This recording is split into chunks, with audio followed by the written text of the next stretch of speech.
আল্লামা মুফতি সৈয়দ মোহাম্মদ ফয়জুল করিম পীর কামেল চরমনাই, নায়েবে আমিরুল মুজাহিদিন শাইখুল হাদিস আল্লামা মুফতি সৈয়দ মোহাম্মদ ফয়জুল করিম পীর কামেল চরমনাই।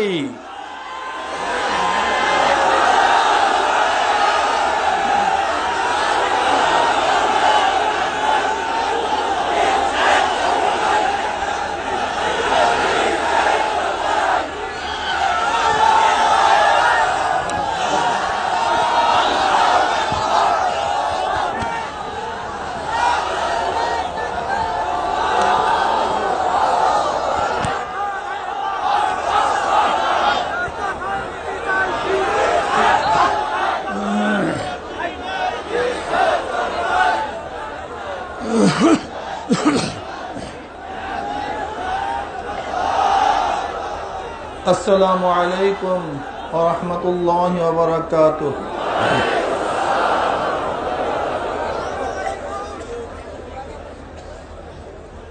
আলহামদুলিল্লাহ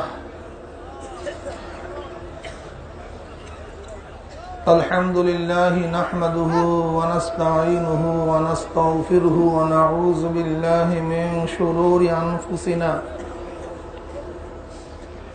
من يهد الله فلا مضل له ومن يضلله فلا هادي له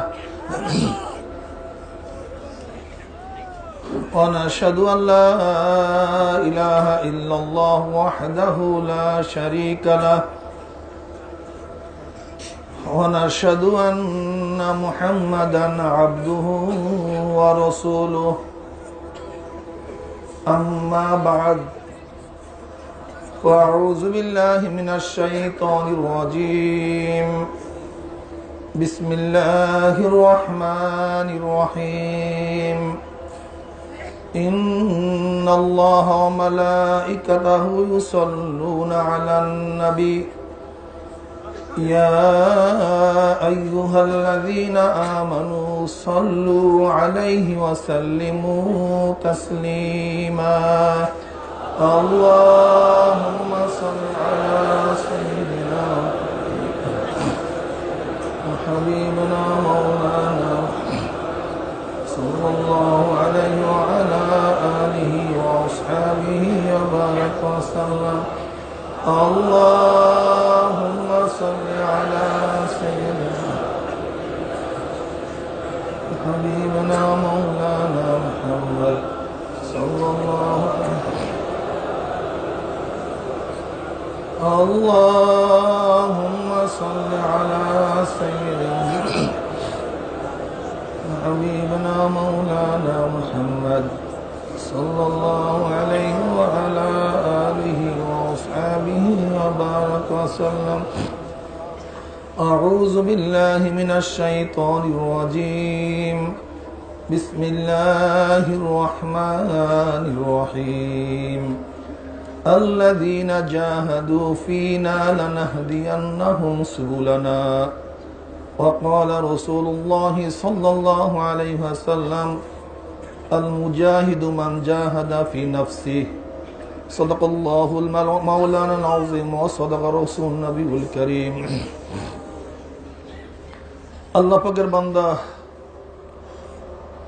জনাব মুহাম্মদ রাসূলুল্লাহ সাল্লাল্লাহু আলাইহি ওয়াসাল্লামের উম্মতগণ, আল্লাহ পাক রব্বুল আলামিন আপনাকে আমাকে ফিতনা ফাসাদের জমানায় যখন তাম দুনিয়ার থেকে ইসলাম মুসলমানদেরকে মিটিয়ে দেওয়ার ষড়যন্ত্র চলতেছে,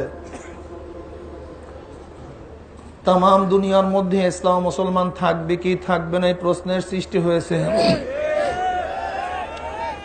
যে জমানায় মানুষ নেকের কাজ ছাড়তেছে, গুনার কাজ ধরতেছে, শুধু গুনার কাজ ধরেই না বরং গুনার কাজে প্রতিযোগিতা শুরু করছে কে কার আগে জাহান্নামে যাবে। সবাই বলি না আউযু বিল্লাহ। যে জমানায় মানুষ নেকের কাজে আশ্চর্য হয়, গুনার কাজে স্বাভাবিক থাকে, যে জমানায় পীর মুরিদিন নামে শিরক বিদআতে ভরপুর হয়ে গেছে, যে জমানায় দ্বীনের দাওয়াতের নামে বিভিন্ন বদ্দীন ছড়াবার চেষ্টা ইহুদি খ্রিস্টানরা লিপ্ত হয়ে গেছে, আলেম ওলামারা দুনিয়ামুখী হয়ে গেছে। সেই মুহূর্তে আল্লাহ পাক রব্বুল আলামিন আপনাকে আমাকে কোরআন ও হাদিসের মাজলিস, আলেম ওলামা, মুমিন মুত্তাকিন, জাকিরিন শাকিরিনদের গুরুত্বপূর্ণ এক দামি মাজলিসে আসার, বসার, বলার, শোনার তৌফিক আল্লাহ পাক দান করছেন। শুকরিয়া তান সবাই বলে আলহামদুলিল্লাহ। এই মাজলিস অনেক গুরুত্বপূর্ণ, অনেক দামি মাজলিস, অনেক দামি। গোটা এরিয়াকে আপনারা দামি হওয়ার কারণে ফেরেশতারা ঘিরা ফেলাইছে। এই মাজলিসকে কেন্দ্র করে আল্লাহ পাক রব্বুল আলামিন ফেরেশতাদের সাথে বিভিন্ন প্রশ্ন এবং জবাব দেওয়ার পরে সিদ্ধান্ত দেন, ও সেদুকুম আন্নী ক্বাদ গাফারতু লাহুম, এ ফেরেশতারা সাক্ষী থাক, গোটা মাজলিসের বান্দাদের গুনাহ আমি সব মাফ করে দিয়েছি। মাজলিসে আসছেন চরমনাইর ময়দান, বরকতপূর্ণ ময়দান। এই জমিনের মধ্যে বহুত চোখের পানি। আসলে আল্লাহ ওয়ালারা মাজলিসকে কবুল করাইছেন আল্লাহর কাছে দোয়া করে। আল্লামা রশিদ আহমদ গঙ্গুই রহমতুল্লাহ আলাইহি 3 দিন পর্যন্ত কাবা শরীফের সাথে কপাল ঠোকরান আর দোয়া করেন, কান্দেন আর দোয়া করেন।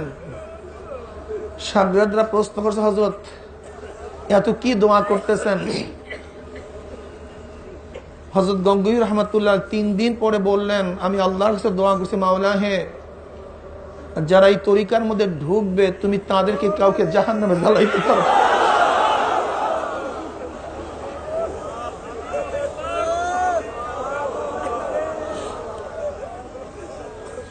আজকে আমার অনুভূতি, আমার আল্লাহ আমার দোয়া কবুল করছেন।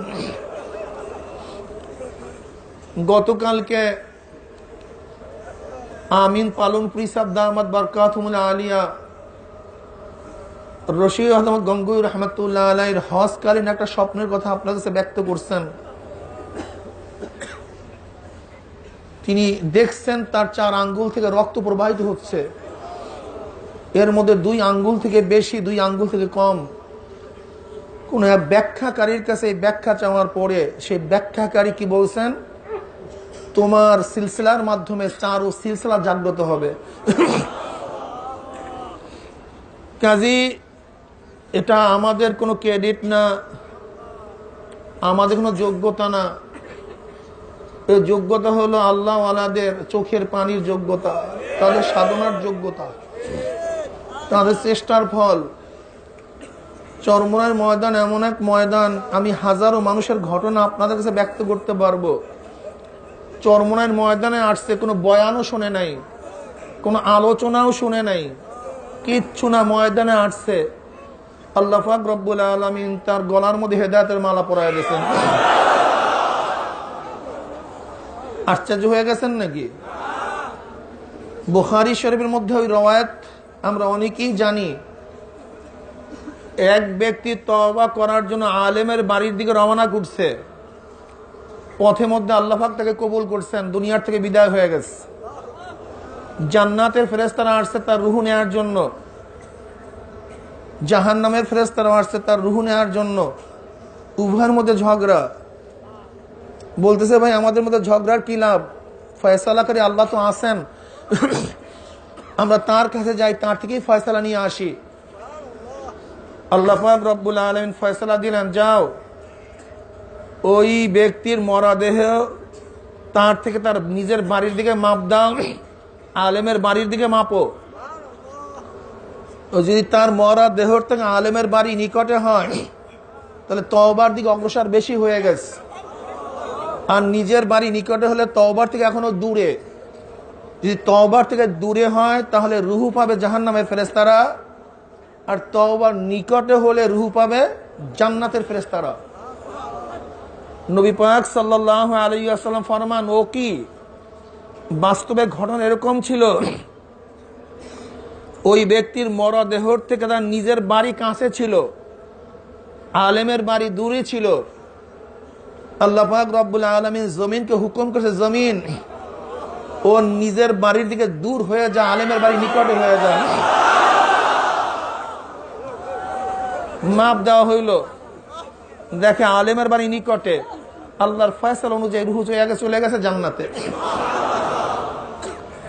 আলেমের বাড়ির দিকে রওনা করছে, তওবা করতে পারে নাই, তাতেও আল্লাহ পাক মাফ করছেন। আর আমরা তো অনেকে চলেই আসছি, তাহলে আল্লাহ পাক মাফ করবেন না কেন? যাই হোক, মাজলিস অনেক গুরুত্বপূর্ণ, অনেক দামি। গোটা দুনিয়ার ইসলাম সম্পর্কে কম বেশি আমরা সবাই জানি।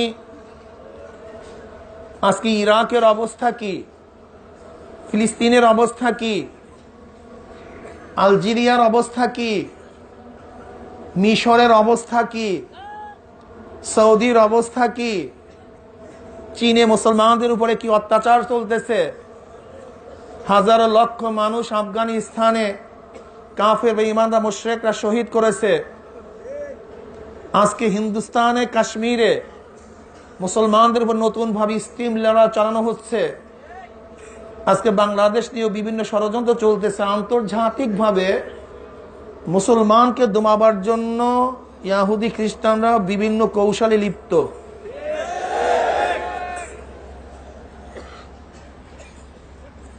যতই ষড়যন্ত্র করুক না কেন, আল্লাহ পাক রব্বুল আলামিন যতদিন দিনকে কায়েম ও দায়েম রাখবে, ততদিন পর্যন্ত কোন ষড়যন্ত্রকারী ষড়যন্ত্র করে ইসলামকে ধ্বংস করতে পারবে না।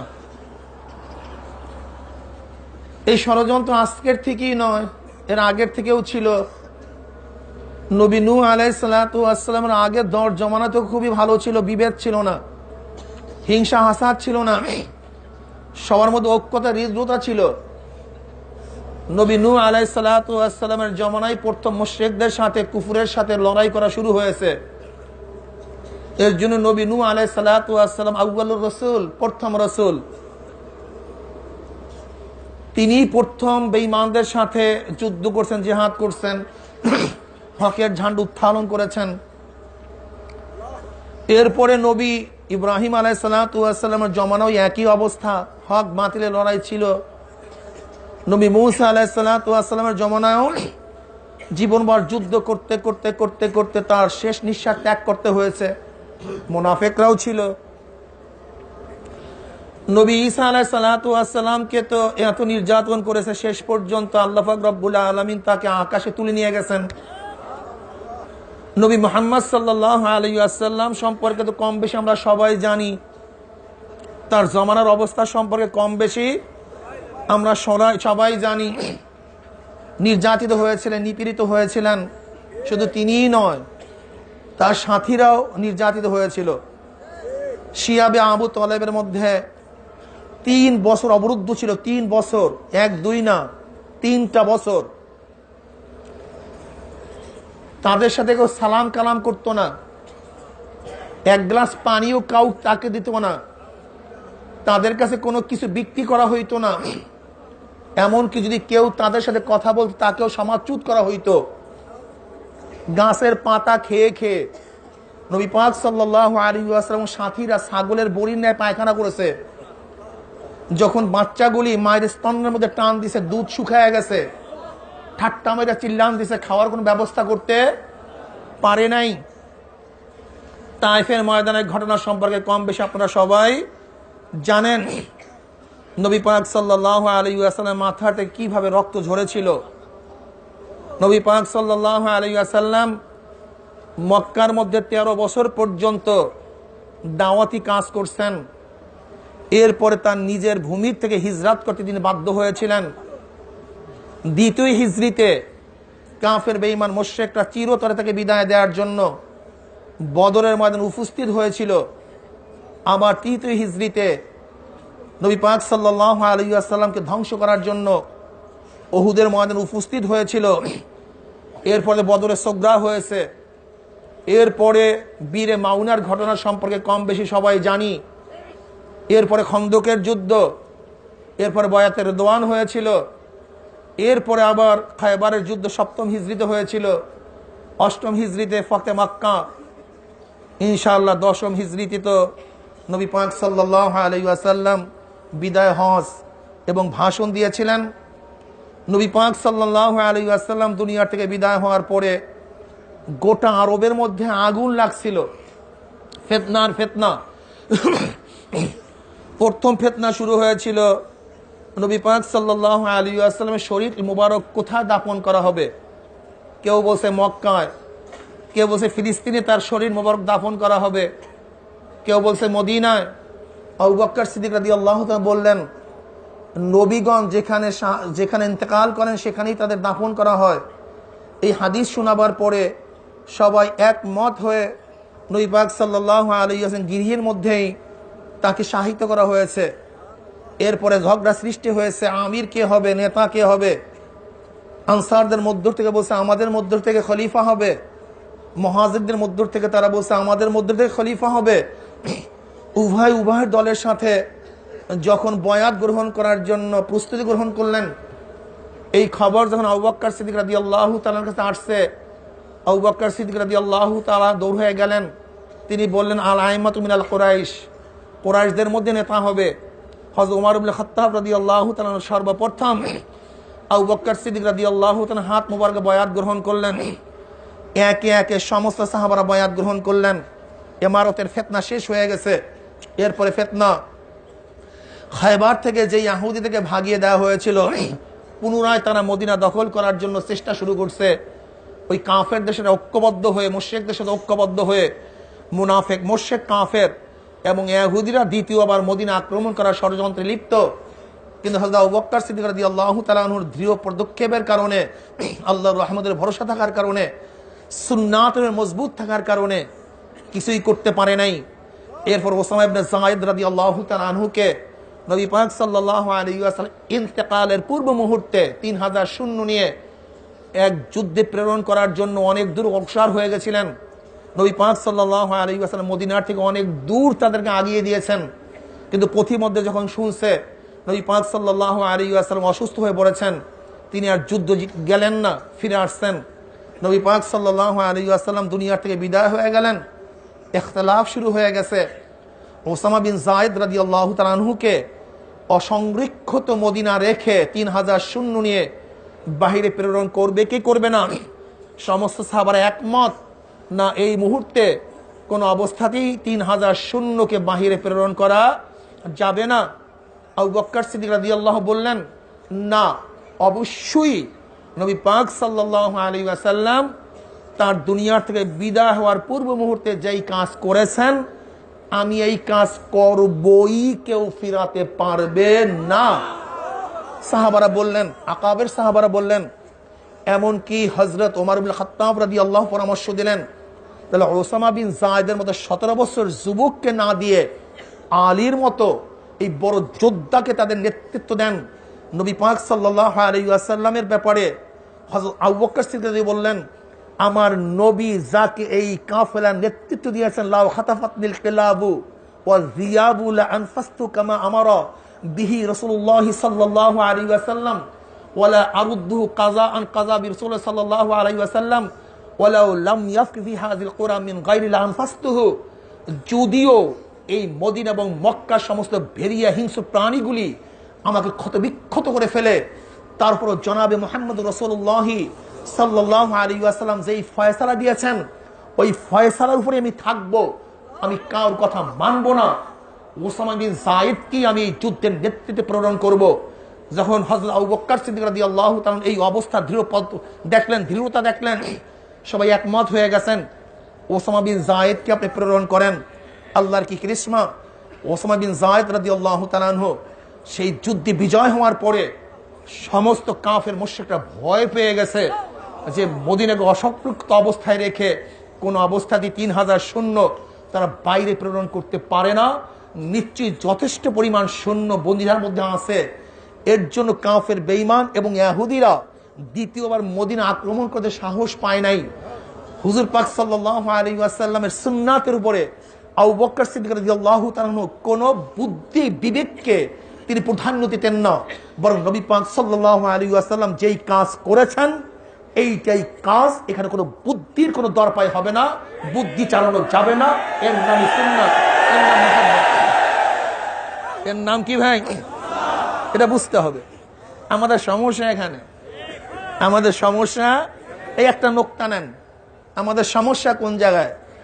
আমরা সুন্নাতের উপরে বিবিধকে প্রাধান্য দেই, কিন্তু আল্লাহ ওয়ালারা যারা আমার নবীর উম্মত খাস সাগরেদ, তারা তাদের বিবিকের উপরে সুন্নাতকে প্রাধান্য দেন। আমার নবী যা করছে বাস এনাফ, এর উপর কোনো বিবেক নাই, কোনো যুক্তি ঠুক্তি বুঝি না।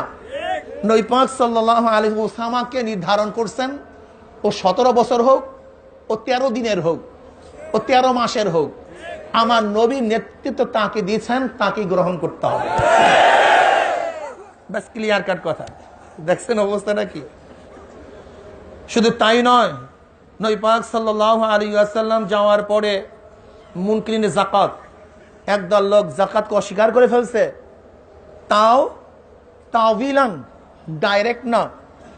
নবী পাক সাল্লাল্লাহু আলাইহি ওয়াসাল্লামের জমানায় যেহেতু গরিব ছিল, এর জন্য আমরা যাকাত দিতাম।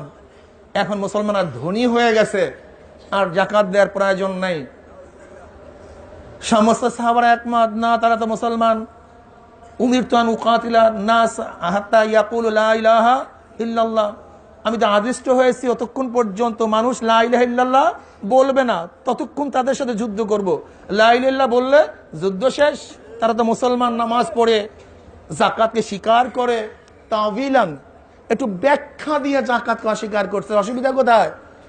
এমনকি ওমর ইবনে খাত্তাব রাদিয়াল্লাহু বললেন, না, তাদের বিরুদ্ধে যুদ্ধ পরিচালনা করা যাবে না। হযরত আবু বকর সিদ্দিক রাদিয়াল্লাহু কি বললেন? নবীর জমানায় উটের সাথে যেই রশিকে যাকাত হিসাবে দিছে, আজকেও যদি কেউ সেই যাকাতকে অস্বীকার করে, আমি তার বিরুদ্ধে যুদ্ধ ঘোষণা করব। ওমর ইবনে খাত্তাব রাদিয়াল্লাহু বললেন, মনে হয় যেন আল্লাহ পাক রব্বুল আবু বকরের সিনাকে ফাড়িয়ে দিছে। একমত? আপনি যা বলেন। আর প্রেরণ করতে হয় নাই। যখনই মুনকিনের যাকাতটা শুনছে, মুজাহিদরা আসতেছে, তারা নত হয়ে যাকাত দেওয়া শুরু করছে। মাসালা তয় হয়ে গেছে। কি মাসালা? এই মাসালার থেকে আবু বকরের সুন্নাত বের হয়ে আসছে। কোন এলাকায় যদি কোনো সুন্নাতে মুআক্কাদাকে অস্বীকার করে, ইজতিমাই ভাবে কোন সুন্নাতে মুআক্কাদাকে অস্বীকার করে, শিয়ার ইসলামকে অস্বীকার করে, তাহলে তার বিরুদ্ধেও মুসলমান শাসক যুদ্ধে ঝাঁপিয়ে পড়বে। যেমন আজান একটা শিয়ার ইসলাম। কোন এলাকার মানুষ যদি ঐক্যবদ্ধ ভাবে আজানকে অস্বীকার করে, আমরা এলাকায় আজান দেব না, তাহলে মুসলিম শাসকের জন্য ওয়াজিব হয়ে যাবে, যদিও আজান সুন্নাতে মুআক্কাদা, ফরজ এবং ওয়াজিব নয়, কিন্তু ইজতিমাই ভাবে কেউ যদি শিয়ার ইসলাম, কিন্তু সুন্নাতে মুআক্কাদা হলো, এটা শিয়ার ইসলাম। এটা কি? শিয়ার ইসলাম। তাহলে মুসলিম শাসক তার বিরুদ্ধে যুদ্ধে ঝাঁপিয়ে পড়বে। খতনা করা, এটা সুন্নাত। এটা কি? সুন্নাত। কোন এলাকার বাসী যদি ঐক্যবদ্ধ হয়, আমরা এলাকায় খতনা করব না, তাহলে মুসলিম শাসক তাদের বিরুদ্ধে লড়াই করে তাদেরকে খতনা করতে বাধ্য হবে। এটা আবু বকর সিদ্দিক রাদিয়াল্লাহু তাআলার সুন্নাত। এরপরে কি শুরু হয়ে গেল? এরপরে শুরু হয়ে গেল মুনকিরিনে নবুয়ত, খতমে নবুয়ত। মুনকিরিনে খতমে নবুয়ত, মুসাইলামা কাজ্জাব, আসওয়াদ উনাসি, ইয়ামামা, এই শয়তানরা নবুয়তকে অস্বীকার করছে যে নবী ইনি শেষ না, এরপরেও নবী আসবে। হযরত আবু বকর সিদ্দিক রাদিয়াল্লাহু তাআলা তাদের বিরুদ্ধেও সৈন্য প্রেরণ করলেন। 70 জন হাফেজে কোরআন শাহাদাত বরণ করেছে, কিন্তু তারপরও খতমে নবুয়তের অস্বীকারী দুশমনদেরকে তারা জমিনে থাকতে দেয় নাই, চিরতরে বিদায় করে দিয়েছে। এর নাম ইসলাম। ইসলাম বুঝতে হবে। খালি বসিয়া বসিয়া কলা খাইলে ইসলাম হয় না। ইসলামের জন্য কিছু ত্যাগেরও প্রয়োজন আছে কি নাই? আবু বকর সিদ্দিক রাদিয়াল্লাহু তাআলা আনহুর জামানায় যত ফিতনা হয়েছিল, সমস্ত ফিতনা তিনি সুন্নাতের মুহাব্বতে সমস্ত ফিতনা মিটাতে সক্ষম হয়েছিলেন। আল্লাহ শুকর। এরপর ওমর ইবনে খাত্তাব রাদিয়াল্লাহু তাআলা আনহু 10 বছর 6 মাস 6 দিন তিনি ইমারতের দায়িত্ব পালন করেছেন। হযরত ওমর ইবনে খাত্তাব রাদিয়াল্লাহু তাআলার জামানায় ফিতনা মাথায় জাগাতে পারে নাই। কেমনে জাগাবে? ওমর তো এখনো আছে দুনিয়ার মধ্যে। যখনই শুনছে ওমর, ও ফেতনাটা তেমনি ডেইবে গেছে। কি কথা ঠিক না? আল্লাহু আকবার। ওমর ইবনে খাত্তাব রাদিয়াল্লাহু তাআলা আনহু থাকাকালীন তেমন কোন ইসলামী জগতের মধ্যে ফিতনা শোনা যায় না, শুধু বিজয় আর বিজয়, বিজয় আর বিজয় আর বিজয়। কথাটা বুঝাতে পারছি? ফিতনা কম, শুধু বিজয় আর বিজয়। ওমর ইবনে খাত্তাব রাদিয়াল্লাহু তাআলা দুনিয়া থেকে বিদায় হওয়ার পরে উসমান রাদিয়াল্লাহু তাআলা রিক্কাতে কালব ছিলেন, নরম দিলওয়ালা, একটু মায়াবী লোক, হায়ান উসমান, লজ্জাশীলা, এবং তিনি খুব বেশি বিশ্বাস করতেন। যেও কেউ কিছু একটু কান্নাকাটি করিয়া পাগড়িপট্টা বান্ধিয়া লম্বা দাড়ি রাখিয়া দরবেশের ভেসে যদি কোনো কথা ওসমান ইবনে খাত্তাব রাদিয়াল্লাহু ওসমান গনি রাদিয়াল্লাহু বলতেন, অমনি বিশ্বাস করছেন, আরে খোদা, এই লোক কি মিথ্যা কথা বলতে পারে? এত বড় দরবেশ, এত হালে এলেম, এত বিশাল জানুয়া, এর জ্ঞানের কোনো অভাব নাই। আরো কামতেছে ব্যক্তি, না, এই ব্যক্তি মিথ্যা কথা বলতে পারেই না। কথাটা বুঝাতে পারছি? এই ব্যক্তি মিথ্যা কথা বলতে পারে না। বেশি একটু নরমি দিল ছিলেন, বিশ্বাস করতেন সবাইকে। এই দুর্বলতায় মুনাফিকরা সব জায়গায় আস্তে আস্তে শিকড় গাড়ছে। কি গাড়ছে? শিকড় গাড়ছে। ঠিক না ভাই? মনে রাখতে হবে, এখান থেকে নোক্তা বের করতে হবে, মারাত্মক নোক্তা, মারাত্মক নোক্তা। এর জন্য যেই বুজুর্গির মধ্যে হুঁশ নাই, সেই বুজুর্গিকে নেতৃত্ব দিলে ও নিজেও ধ্বংস হবে, জাতীয় ধ্বংস হবে।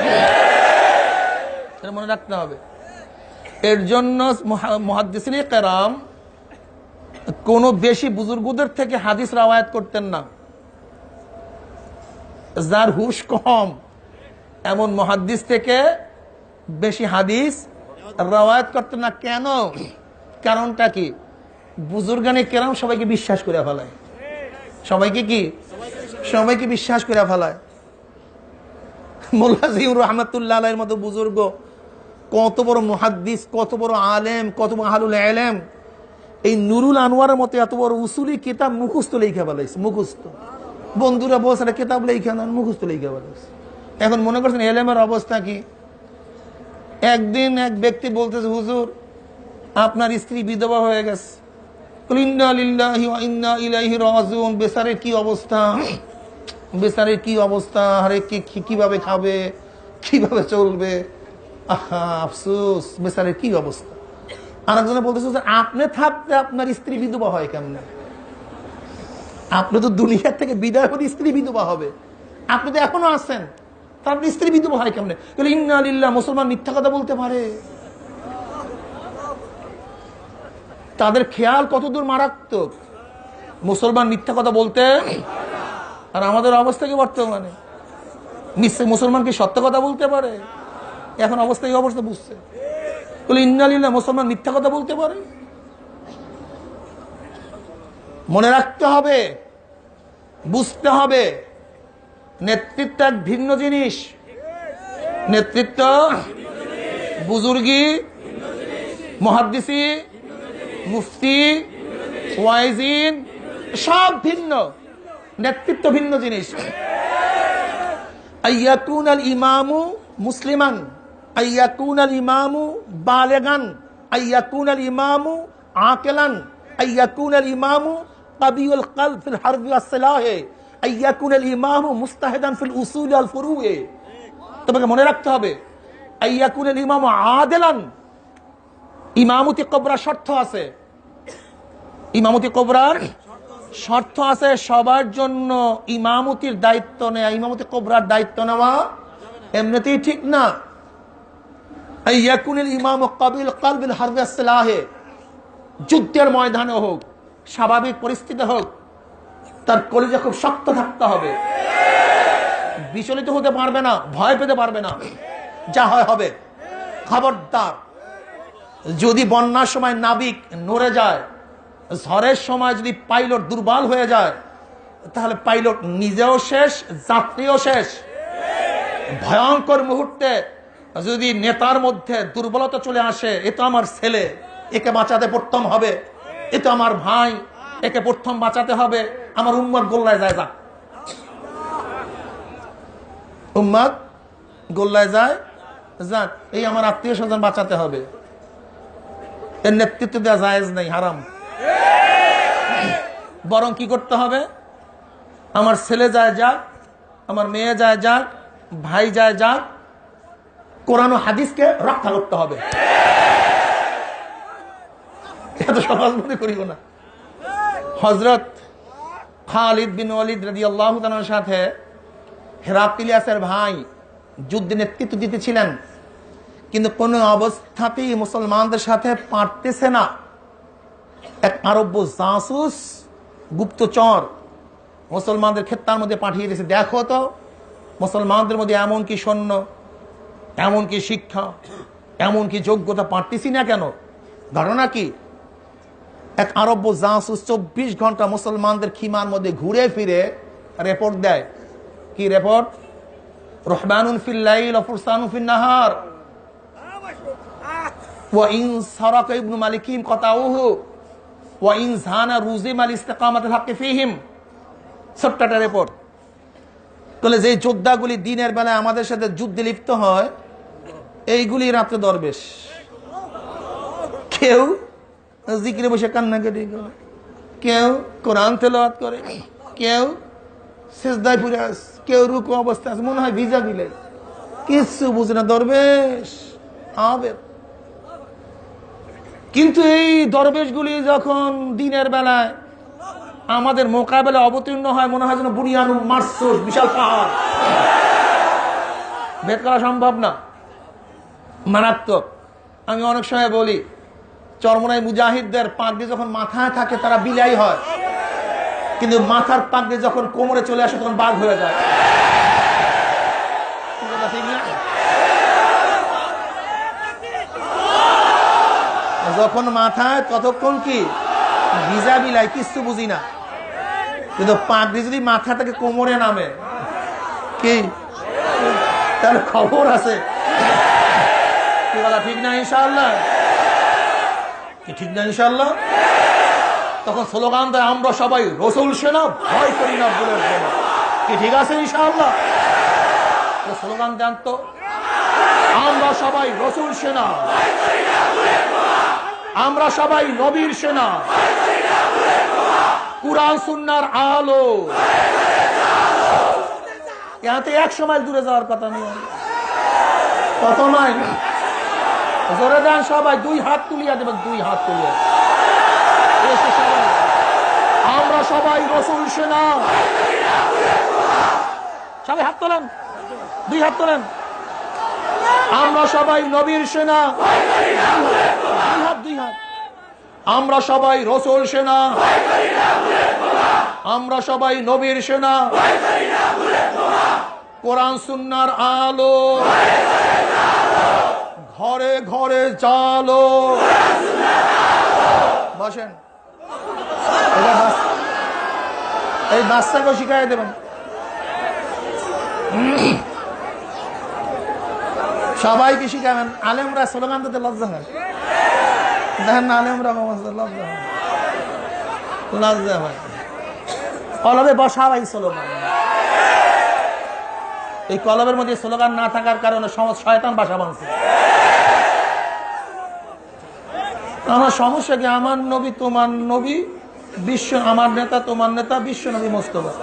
এসে মজার কি কথা আছে? নারায়ে তাকবীর, আল্লাহু আকবার।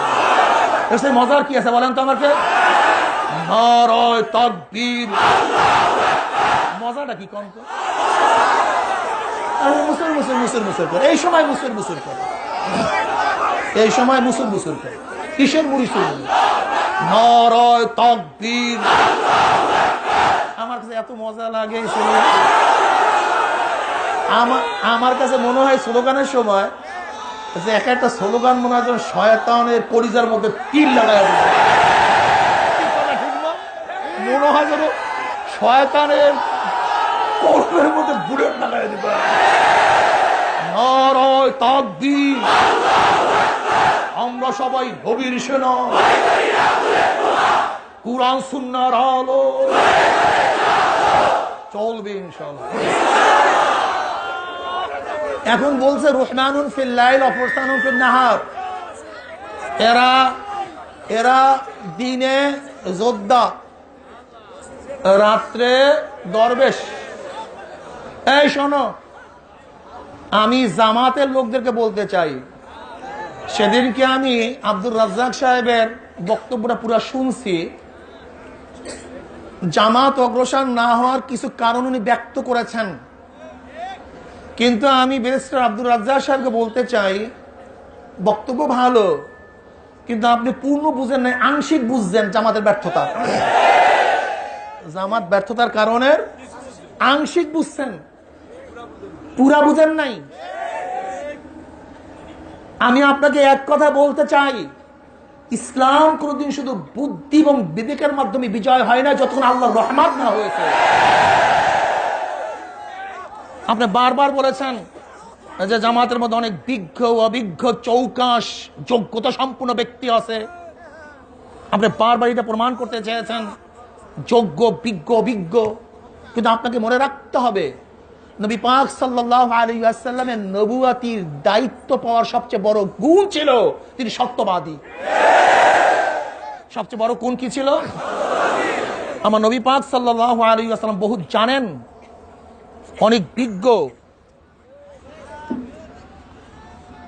আমার নবী পাক সাল্লাল্লাহু আলাইহি ওয়াসাল্লাম অনেক জানেন, অনেক বিজ্ঞ, অনেক অভিজ্ঞ, অনেক নেতৃত্ব স্থানীয়, অনেক ধনী, অনেক বুদ্ধিমান নৌ। এই কারণে আমার নবী নবুয়াতি পান নাই। যদি বুদ্ধির কারণে আরবের মধ্যে কেউ নবুয়াতি পাইতো, তাহলে আবু জাহেল নবুয়াতি পাইতো। যদি জানার কারণেই কেউ নবুয়াতি পাইতো, ইমরুল কয়েস নবুয়াতি পাইতো। যদি জোশ এবং যোদ্ধার কারণে কেউ নবুয়াতি পাইতো, আবু সুফিয়ান নবুয়াতি পাইতো। ধনত্বর কারণে কেউ নবুয়াতি, অলিদ ধনত্ব হওয়ার কারণে নবুয়াতি পাইতো। কিন্তু আমার নবী পাক সাল্লাল্লাহু আলাইহি ওয়াসাল্লাম ধনীও ছিলেন না, তিনি উম্মি ছিলেন। মা আনা বিকারিয়ান, আমি তো পড়িই নাই, আমি তো পড়িই নাই।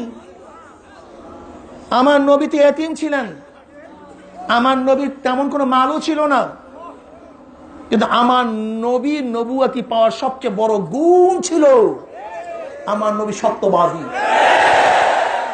মনে রাখতে হবে। আর তোমরা শুধু জ্ঞান ও বিজ্ঞান এবং যোগ্যতার ভিত্তিতে বিজয় হইতে চাও, এইটাই প্রথম তোমাদের ভুল ধারণা। বরং নেতৃত্ব আসবে তো যেখানে তাওয়াজু আসবে, কারণ আল্লাহ পাক রব্বুল আলামিন তাওয়াজু কারুকে ভালোবাসেন।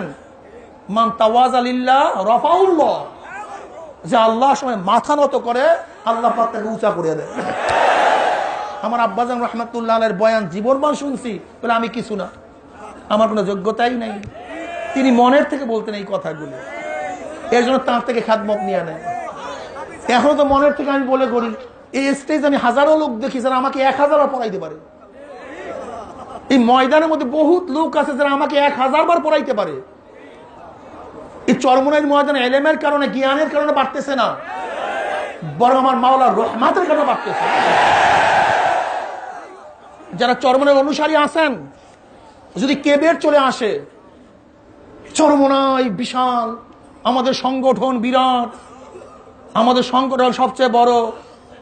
মনে রাখতে হবে, আমি দেখি ইন্টারনেট মিডিয়ায় এরকম আমাদের ছেলেদের থেকে লেখা আসে, খবরদার খবরদার, যদি কেবের করো, নিজের সংগঠন নিয়ে তাকাব্বুরি করো, বড়াই করো, আমাদের সংগঠন বড়, তাহলে সংগঠন এখানে যদি ধ্বংস করে ফেলবা। কিন্তু বলো এইভাবে আমাদের সংগঠন বড় না, বরং আমার মাওলার রহমত বড়। সাবাকাত রহমতি আলা গাযাবি, আমার মাওলার রহমত তার রাগের প্রাধান্য পেয়ে গেছে। এখানে আমাদের কোনো যোগ্যতা নাই, কোনো কর্তৃত্ব নাই, কোনো ক্রেডিট নাই, সব আমার মাওলার রহমত, সব মাওলার রহমত, সব মাওলার রহমত। এই ধারণা নিয়ে যতদিন চলবা ততদিন তোমার দিকে ফায়দা হবে। আর যখনই মনে করবা তোমাকে কেউ গালি দিলেই তুমি কটূক্তি করবা, পচা ভাষায় তাকে গালি দিবা, তাকে হেয় প্রতিপন্ন করবা, খবরদার। এখানে অনেকেই লেখালেখি করেন, আপনাকে যত বড়ই যে গালি দেখ না কেন, আপনি তাওয়াজুর সাথে, নরমিয়াতের সাথে, ভদ্রতার সাথে তার জবাব দেন। গালির মোকাবেলায় গালি দিয়েন না, বরং আপনাকে কেউ ছোট বললে আপনি এইভাবে বলেন, আসলে তো ভাই আমরা ছোট, আমার মাওলায় বড়, আমরা সবাই বড় কে? আরে একমাত্র বড় তোমার মাওলা, তোরা তো সব গোলামের গোষ্ঠী। হ্যাঁ, হাল আতা আলাল ইনসানি হিনুম মিনাদ দাহরি লাম ইয়াকুন শাইয়্যান মাযকুরা ইন্না খালাকনাল ইনসানা মিন নুতফাতিন আমশাজিন নাবতালিহি ফাজআলনাহু সামিয়্যান বাসীরা। আমরা তো কিছুই না। আমরা কোন ছাতা, আমরা কোন মাতা, আমরা কি? আমরা তো কিছুই না। চরমনায়ের সাথে যারা যেভাবে সম্পৃক্ত হন, এই তাওয়াজ ইখতিয়ার করেন, নরমিয়ত, মোকাবিলার কোনো ভাইয়ের সাথে খারাপ ব্যবহার করিয়েন না, তাদের মোকাবিলায় খারাপ ভাষায় জবাব দিয়েন না, তাদের প্রতি উত্তরে খুব খারাপ ভাষা ব্যবহার করিয়েন না, বরং আল্লাহর কাছে সুপর্দ করিয়ে দেন। আপনি কি দেখেন নাই নবী পাক সাল্লাল্লাহু আলাইহি ওয়াসাল্লাম সামনে আবু বকর সিদ্দিক রাদিয়াল্লাহু বসা, এক ব্যক্তি আবু বকর সিদ্দিক রাদিয়াল্লাহু তাআলাকে ভালো ভালোই বলতেছে, একের পর এক বলতেছে, আমার নবী মিসকি মিসকি হাসতেছে, কিছুই বলেন না। আবু বকর সিদ্দিক রাদিয়াল্লাহু সহ্য করতে পারলেন না, এত গালাগালি, এত বদনাম, আর সহ্য করতে পারলেন না, জবাব দিলেন। অমনি আমার নবীর মন বেজার হয়ে গেছে। ইয়া নবী আল্লাহ, এতক্ষণ হাসতেছিলেন, এখন মন বেজার কেন? তোমাকে গালি দিচ্ছিল, তোমার হয়ে ফেরেশতারা তোমার পক্ষ থেকে জবাব দিতেছিল, কিন্তু যখন তুমি মুখ খুলছো ফেরেশতাদের মুখ বন্ধ হয়ে গেছে, তোমার মুখ চালু হয়ে গেছে। এই জন্য আমার কাছে খারাপ লাগছে। চরমনায়ের সাথে যে যেভাবে সম্পর্ক রাখেন, আপনাকে গালি দেবে, বলবেন ভাই আসলেও তো আমি তো এর যোগ্য, আসলেও তো আমরা খারাপ ভাই, আমাদেরকে বাঁচায়া দেন, আমরা কিভাবে চলবো, এইভাবে বলেন, সমস্যা কি? আপনার কি কথা ঠিক না? বলতে পারেন না আসলেও ভাই, আসলে আমরা তো খারাপ, আমরা ভালো হওয়ার জন্যই গেছি ভাই, আমাদেরকে ভালো রাস্তাটা বাতায়া দেন। আজকে বয়ান করছে আসরের পরে দেওবন্দের নাজেমে দারুল ইকামা হযরত, এখান থেকে বয়ানে যাওয়ার পরে আমার সাথে ওখানে বসছি, হুজুরের সাথে আমি বসছি, আমি ওখানে ছিলাম। হযরত একটা ওয়াকিয়া বয়ান করলেন। এখান থেকে হযরত গত বছর যাওয়ার পরে সদরুল মুহাদ্দিস হযরত সাইয়্যিদ আহমদ পালনপুরি দামাত বরকাতুহুল আলিয়ার কাছে তিনি গিয়ে চরমনায়ের সমস্ত হাল হকিকত বয়ান করছেন, এবং তিনি আমাদের পক্ষ হয়ে হযরতকে দাওয়াত দিয়েছেন, হযরত আপনি চরমনায় যাবেন। এখন হযরত বলতেছে বাংলাদেশ থেকে এক ব্যক্তি আসছিল, সে আইসা তো চরমনায়ের ব্যাপারে অনেক কিছু বলছে। এখন আমি তাকে প্রশ্ন করছি, সাইয়্যিদ আহমদ পালনপুরি রহমাতুল্লাহ দামাত বরকাতুহুম ওই ব্যক্তির কাছে প্রশ্ন করেছে চরমনায়ের ভুলটা কি, তুমি সেই ভুলটা বলো, ভুলটা কি স্পেসিফিক, সেই ভুলটা বলো। এখন চুপচাপ থাইকা বলতেছে তারা জিকরে জলি করে, তারা কি করে, জিকরে। এখন সাইয়্যিদ আমি হুবাহু নকল করতেছি, এই আসরের পরে হুজুর আমার কাছে এই ওয়াকিয়া বয়ান করছেন, কাজে এটা অনেক দূরের কথা, আমি ভুলে গেছি, ব্যাপারটা এরকম না, তাজা খবর এই মাত্র। এখন হুজুর বলতেছেন, সাইয়্যিদ আহমদ পালনপুরি দামাত বরকাতুহু বলতেছেন, সাইদ তরিকার আমাদের সবাই তো জলি জিকির করে, তাই সবাইকে বাতিল করো। ওই ব্যক্তি আজকে সুপস ফাইটার্স।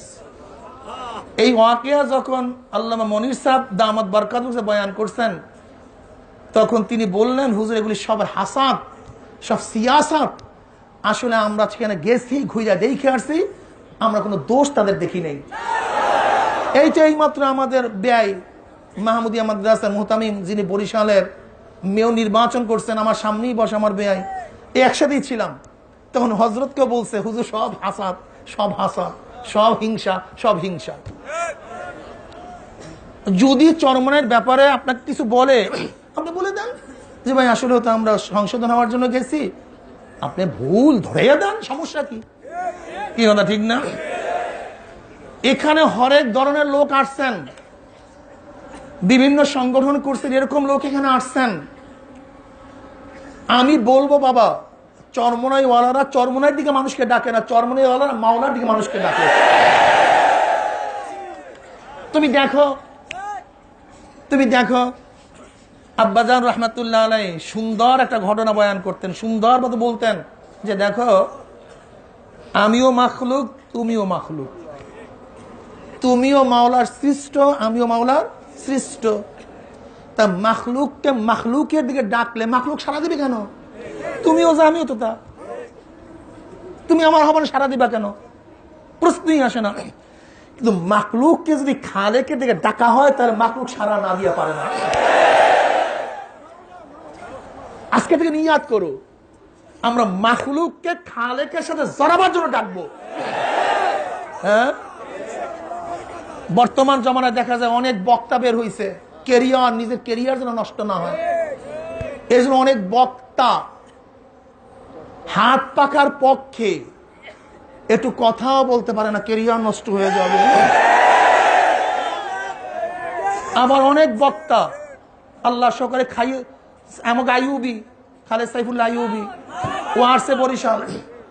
আমি বললাম কি করবেন? বলে হুজুর দেখেন কি করি। আল্লাহর নাম লই এমন ভাবে বয়ান করছে, হাত মাত তুলাইয়া কে কে আছেন রাজি সবাই হাত তুলছে। বাস আমাদের সিরাজি সাহেব, আমাকে হাবিবুল্লাহ মেজবা, আমাদের আজাদি, এরকম আমাকে যত বক্তা আছে, আল্লাহ রে কিসের বয়ান, কিসের মাহফিল। এই যে আমাদের আর আছে, বোঝেন না এদের প্রতিদিন কি কথা, ঠিক না? আমাদের আব্দুল খালেক শরিয়াতপুরি, এরকম আবুল কালাম আজাদ, বহুত বক্তা আমাদের যারা আছে, অনেকের নাম বলি নাই, নাম বলা আমার মাকসাদ না, আবার কেউ মনেও কিছু নেই না, বরং বলি মনের থেকে দোয়া করতেছে আল্লাহ সবাইকে কবুল করে না বলছে। আবার অনেক বক্তা কেরিয়ার নষ্ট হয়ে যাবে, একটু বলতেও পারে নাই। ওদের কপালে থুক, ওরা ইসলামের জন্য কাজ করে না, ওরা নিজের নাম বাড়াবার জন্য কাজ করে। আর আমরা আসি একদল সুর টান মারে, মমতাজের টান, এই মমতাজের টান বাদ দাও,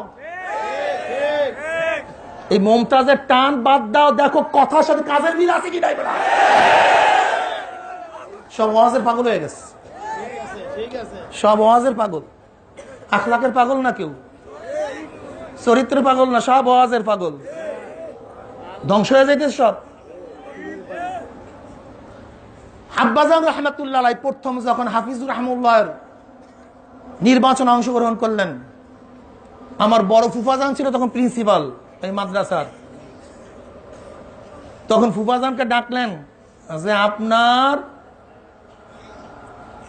শালাকে নিষেধ করেন, সুমন্তিকে নিষেধ করেন। বড় ফুফাজানের ছিল আব্বার চেয়ে বড় বোন বিবাহ, আব্বার বড় বোনকে বিবাহ করছে, দুলাভাই ডাক্তার, বলে আপনার শালাকে নিষেধ করেন, যদি সে হাফিজুর রহমুল্লাহর নির্বাচন করে তাহলে তার পীর মুরিদিও শেষ, তার মাদ্রাসা বন্ধ হয়ে যাবে, রাখবো না। ফুফাজানে ভয় পেয়ে গেছে, আইয়া বলতেছে যে ভাইজান, আব্বাকে ভাইজান ভাইজান ডাকতো, ভাইজান ভাইজান কি করবেন, অবস্থা তো খুবই খারাপ। বলে কি খারাপ? বলে আপনি যদি, এই সাইদ ভাই সাক্ষী আছে, এখানে মুরব্বীরা সাক্ষী আছে, আপনি যদি এই নির্বাচন, হাফিজুর রহমানের নির্বাচনে অংশগ্রহণ করেন তাহলে তো এই আমনে পীর মুরিদিও থাকবে না, এই মাদ্রাসাও থাকবে না, সব বন্ধ হয়ে যাবে।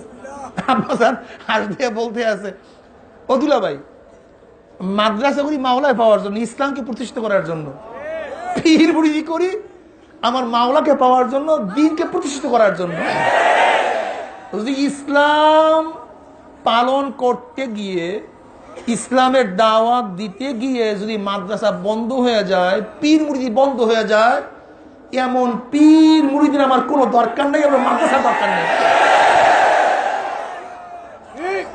এটা কি ব্যবসা নাই? এটা কি ব্যবসা?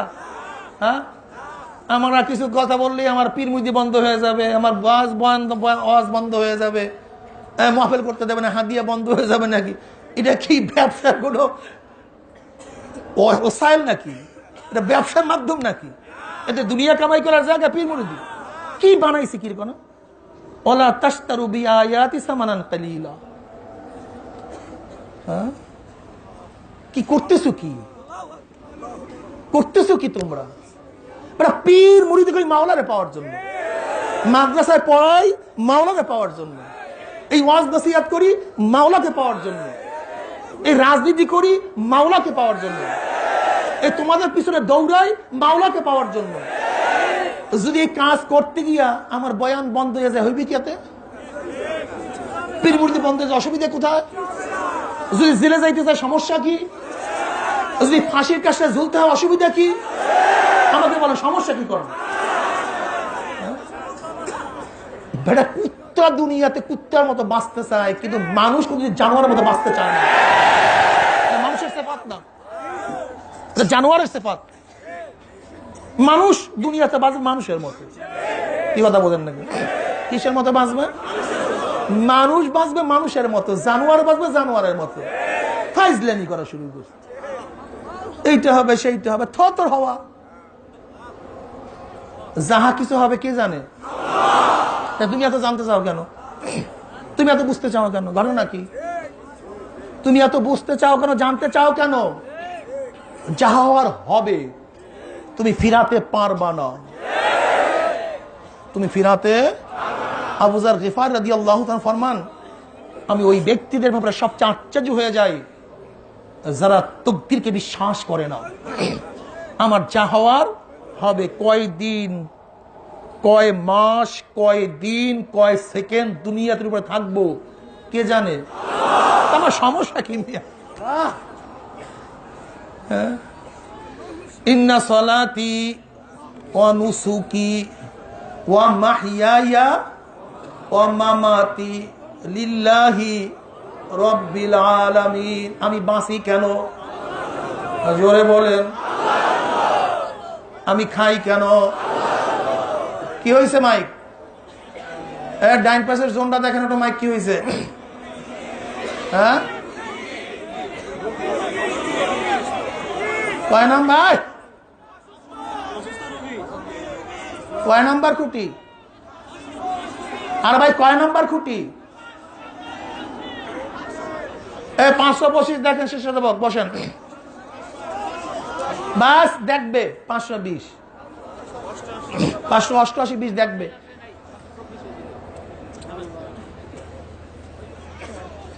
ইন্না সলাতি ওয়া নুসুকি ওয়া মাহইয়ায়া ওয়া মামাতি লিল্লাহি রাব্বিল আলামিন। আমার জানি ইবাদত, আমার বলেন, আমার মালি ইবাদত কার জন্য? আমার বাঁচা কার জন্য? আমার মৃত্যু কার জন্য? আমি বাঁচি কেন? কারণটা কি? নবী পাক সাল্লাল্লাহু আলাইহি ওয়াসাল্লাম ফরমান, ওই হায়াত সবচেয়ে উত্তম হায়াত, যে হায়াত বেশি হবে তার মধ্যে নেকিও বেশি হবে। বলেন সবাই সুবহানাল্লাহ। ওই হায়াত সবচেয়ে নিকৃষ্ট হায়াত, যেই হায়াত দীর্ঘ হবে গুনাহও বেশি হবে। ওই হায়াত, কথা বলেন না কেন? বলেন কোন হায়াত উত্তম? বুঝলে গেছেন আমাদের? যে হায়াত লম্বা হবে। কোন হায়াত খারাপ? মনে থাকবে এই বয়ান, এই একটা বয়ান মনে থাকবে। এই ব্যক্তি যদি 10 বছর বেশি না বাঁচতো, আগামী বছর না বাঁচতো, আগামী দিন বেশি না বাঁচতো, 2টা সেজদা কম হইতো, 2 রাকাত নামাজ কম হইয়া যাইত, তেলাওয়াত একটু কম হইতো, জিকির কম হইয়া যাইত, হ্যাঁ, তার নেকের আমল কম হইয়া যাইত, সদকা কম হইয়া যাইত, খেদমত কম হইয়া যাইত। 2 দিন বেশি বাঁচার কারণে, 1 দিন বেশি বাঁচার কারণে আমল নামায় 5 ওয়াক্ত নামাজ যোগ হয়ে গেছে, ফজরে বিকালে জিকির যোগ হয়ে গেছে, হাঁটতে চলতে জিকির যোগ হয়ে গেছে, তেলাওয়াত যোগ হয়ে গেছে, নিঃশ্বাসের জিকির যোগ হয়ে গেছে।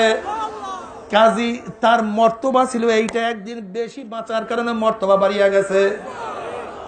ওয়ান মুআয ইবনে জাবাল রাদিয়াল্লাহু তাআলা আনহু, লাইসা ইয়াতাহাসসারু আহলুল জান্নাহ ইল্লা আলা সাআতিন মাররাত বিহিম লাম ইয়াজকুরুল্লাহ তাআলা ফিহা। রাও তিরমিজির মধ্যে রওয়ায়াত আছে, জান্নাতের মধ্যে জান্নাতীদের আর কোনো আফসোস থাকবে না, শুধু ওই সময়টুকুর জন্য আফসোস করবে যে এই সময়টুকু আমার মাওলার জিকির ছাড়া কাটাইয়া দিছে।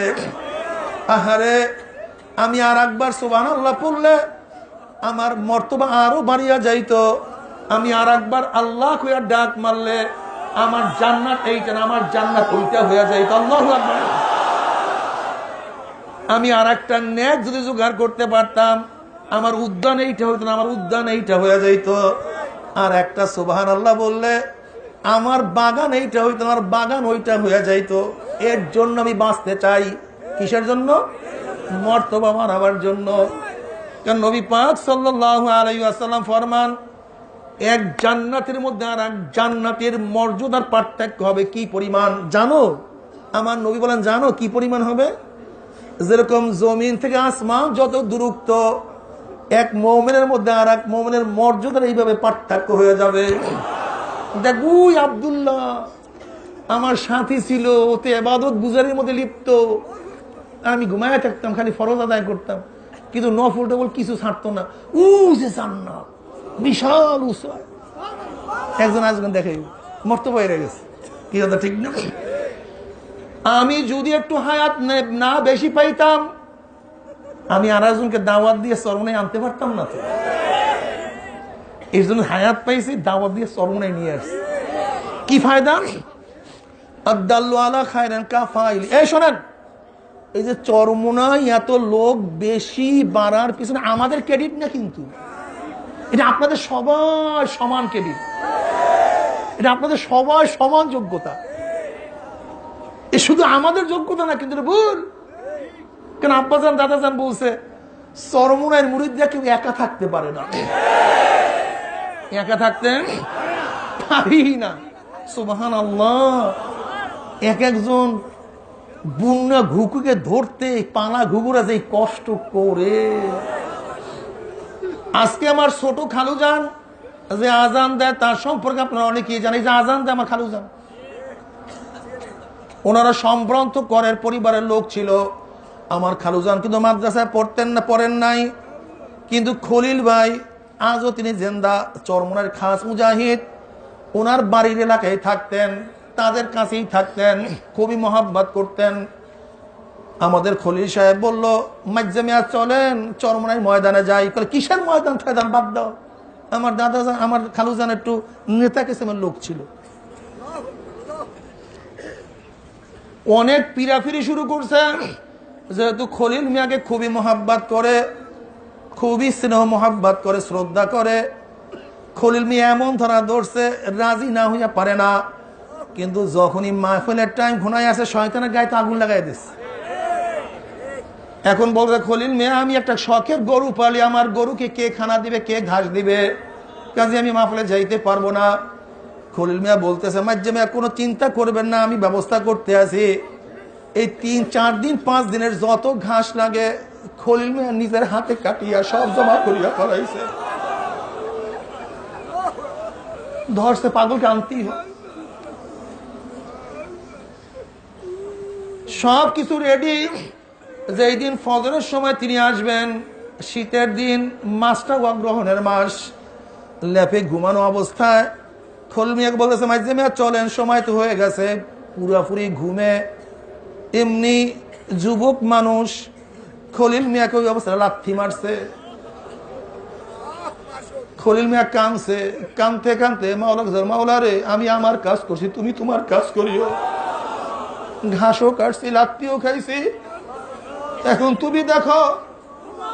লাথি দেওয়ার পরে আমার খালুজান নিজে বয়ান করে, আমি হঠাৎ চিন্তা করলাম, ব্যক্তিকে কেন আমি লাথি দিলাম? সে তো তার জন্য আমাকে ডাকে না, বরং আমার জন্য এত চেষ্টা করতে আছে, সাধনা করতে আছে, আমি কেন তাকে লাথি দিলাম? হঠাৎ তার মনের মধ্যে প্রেশানে শুরু হয়ে গেছে। এখন উইঠা বলছে, খলিল মিয়া আমাকে মাফ করিয়া আমি চরমনায় যাব। খলিল মিয়া বলছে, মাঝে মিয়া আমি কোনো কিছু মনে ব্যথা নাই, আপনি চলেন চরমনায় চলেন। আমার খালুজান বলছে, কিসের গাড়ি, কিসের মোটর সাইকেল, কিসের রিক্সা, সে হাঁটাই আমাকে নিয়ে আসতে আছে, পাগল হয়ে গেছে। আমি চরমনায় আসার জন্য রাজি হয়ে গেছি। যখনই বিশ্বাসের হাট থেকে আসতেছিল, তখন কারি মফিজ সাহেব যখন আজান দিছে, চরমনায় শুনে আজান দিছে, আমার খালুজান বলতেছে, ওই আজান মনে হয় আমার কলিজার মধ্যে তীরের মধ্যে আঘাত লাগাই দিতে আছে। খালুজান চরমনার ময়দানে তিনি নিজের হাল নিজে বয়ান করে, শেষের দিকে আমার কি অবস্থা হয়েছে আমি নিজেও বলতে পারি না। আমি বাড়ি গিয়া আমার পাও মসজিদের জানলার সাথে বান্ধিয়া সারা রাত জিকির করতে হবে। আমি কি করলাম? তুমি মাপ না করলে আমার উপায় হবে না আল্লাহ। বাবা এরকম চরমনের পুরান মুরিদরা মুজাহিদরা একটা মুরিদকে ধরার জন্য কি যে সাধনা করে।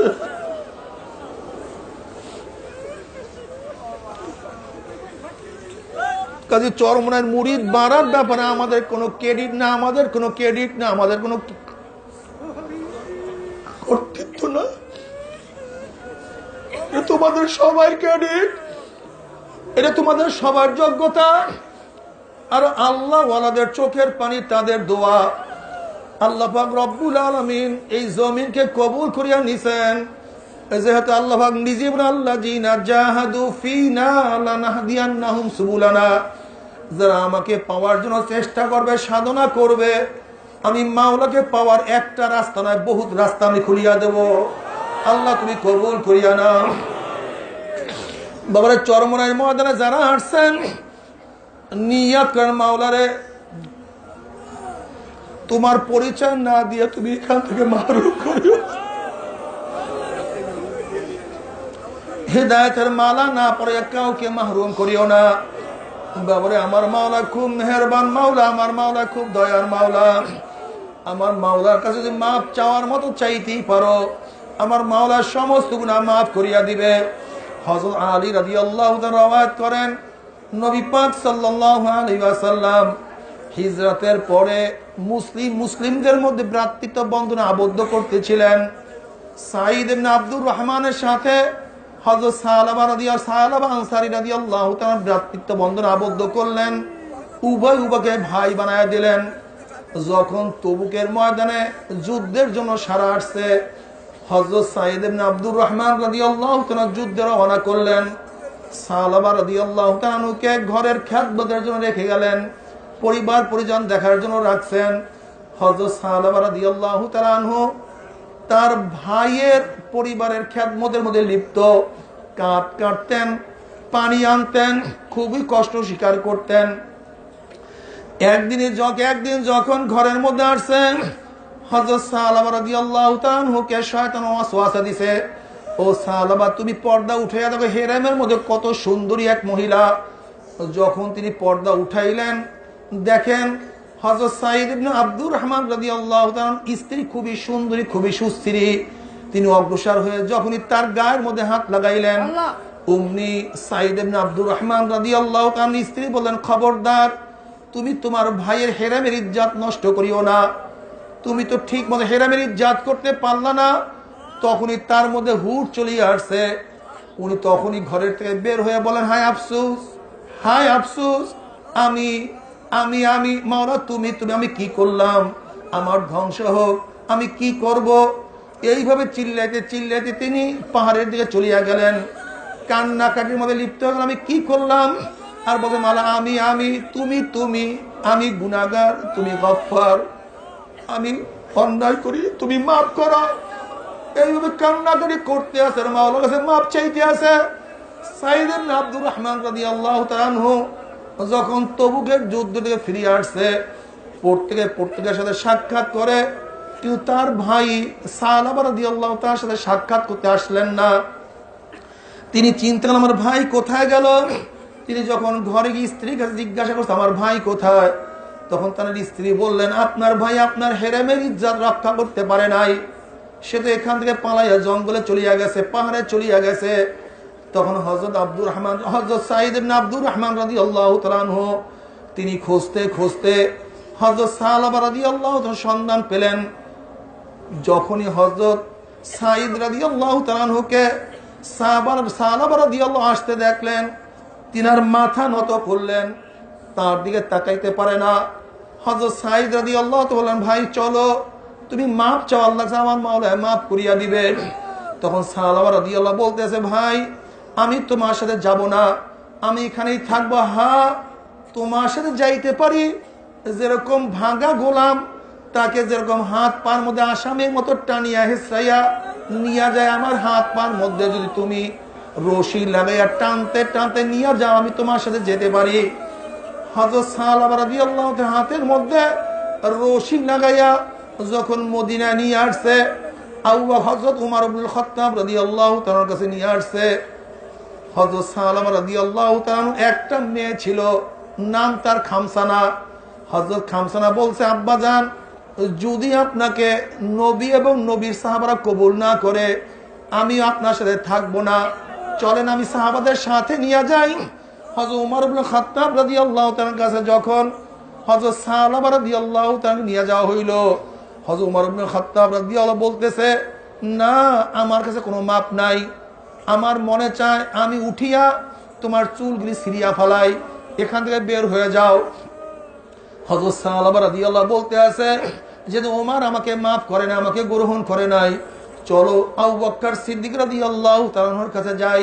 হযরত আবু বকর সিদ্দিক রাদিয়াল্লাহু তাআলা যাওয়ার পরে তিনি বললেন, আমি আমার ভাই ইজ্জত রক্ষা করতে পারি নাই, হেরেমের সম্মান রক্ষা করতে পারি নাই, এখানে কোনো মাফের দরজা খোলা আছে নাকি? আপনি কি আমাকে মাফ করবেন নাকি? আবু বকর সিদ্দিক রাদিয়াল্লাহু বলতেছে, তোমার পাপের দগ্ধ আগুনে আমাকেও তুমি জ্বালাইও না, আমার দরবারে মাফের কোনো জায়গা নাই, তুমি আমার এখান থেকে চলে যাও। তখন তিনি বললেন, চলো হযরত আলী রাদিয়াল্লাহু তাআলার কাছে যাই। আলী রাদিয়াল্লাহু তাআলা যাওয়ার পরে তিনি বললেন, না, এখান থেকে বের হয়ে যাও, আমি তোমাকে মাফ করতে পারবো না, এখানে মাফের কোনো জায়গা নাই। যখনই নবী পাক সাল্লাল্লাহু আলাইহি ওয়াসাল্লামের কাছে গেলেন, তখন নবী পাক সাল্লাল্লাহু আলাইহি ওয়াসাল্লাম বললেন, তুমি তো আমাকে জাহান্নামের কয়েদির কথা স্মরণ করাইয়া দিছো, না, আমি তোমাকে মাফ করতে পারবো না, তুমি এখান থেকে চলে যাও।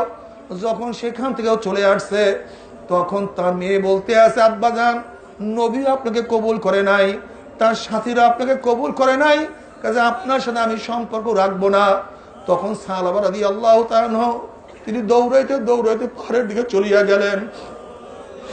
পাহাড়ে গিয়া কান্দার, মাওলা রে, গেছি আবু বকরের কাছে, সে আমাকে মাফ করে নাই, গেছি উমরের কাছে, সে আমাকে প্রহর করতে চেয়েছে, গেছি আলী রাদিয়াল্লাহু, সেও আমাকে কবুল করে নাই, গেছি রহমাতুল্লাহ আলামিনের কাছে, সেও আমাকে নৈরাশ করছে, এখন তোমার দরবারে আসছি, তুমি আমাকে মাফ না করো, তাহলে আমার কি উপায় হবে?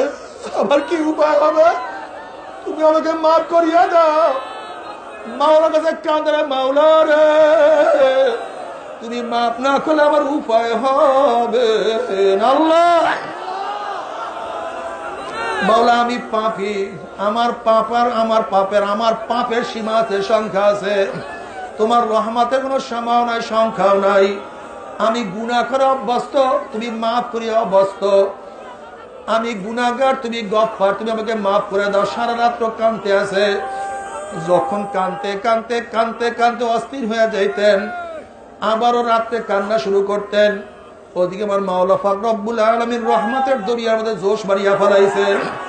আমার মাওলা পাক রব্বুল আলামিন ফেরেশতা নাযিল করলেন, যাও আমার নবীর কাছে সালাম পৌঁছাও এবং আমার নবীকে প্রশ্ন করো, আসমান কে বানাইছে? আমি বানাইছি না সে বানাইছে?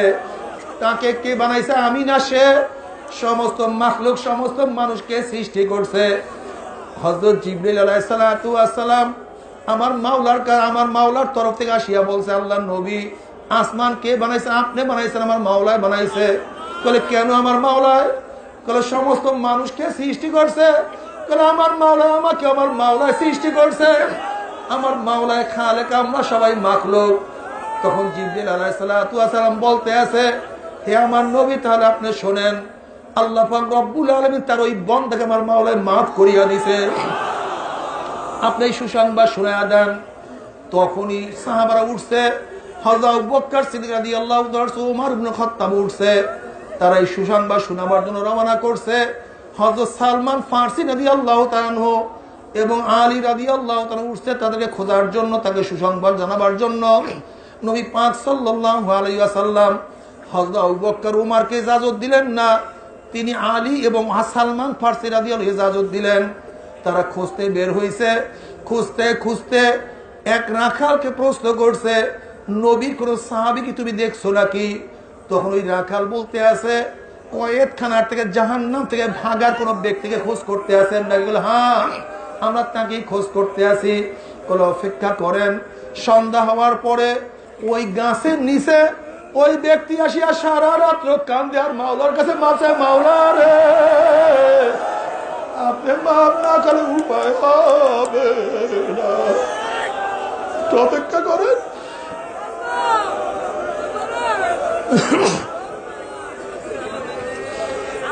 যখনই সন্ধ্যা ঘুনায় আসছে, ওই ব্যক্তি আসিয়া দাঁড়াইয়া মাওলার সাথে কান্নাকাটি শুরু করছে। একবার রুকুতে যায়, আবার সেজদায় যায়, আর বলে মাওলা আমি তুমি আমি তো বান্দা, তুমি তো মালিক, আমি গুনাহ করি অভ্যস্ত, তুমি ক্ষমা করি অভ্যস্ত, তুমি আমাকে মাফ করিয়া দাও। কানতে কানতে জমিনের মধ্যে লুটায়া পড়ছে। যখনই হযরত সালমান ফারসি রাদিয়াল্লাহু তাআলা রাদিয়াল্লাহু তাআলা তার কাছে গেলেন, গিয়া সালাম দিলেন, বললেন ভাই আমার মাওলা তোমাকে মাফ করিয়া দিয়েছে, তুমি নবীর দরবারে চলো। সাহাবা রাদিয়াল্লাহু বললেন আগে বলো আমার পেয়ার আমার নবী কেমন আছে। আল্লাহ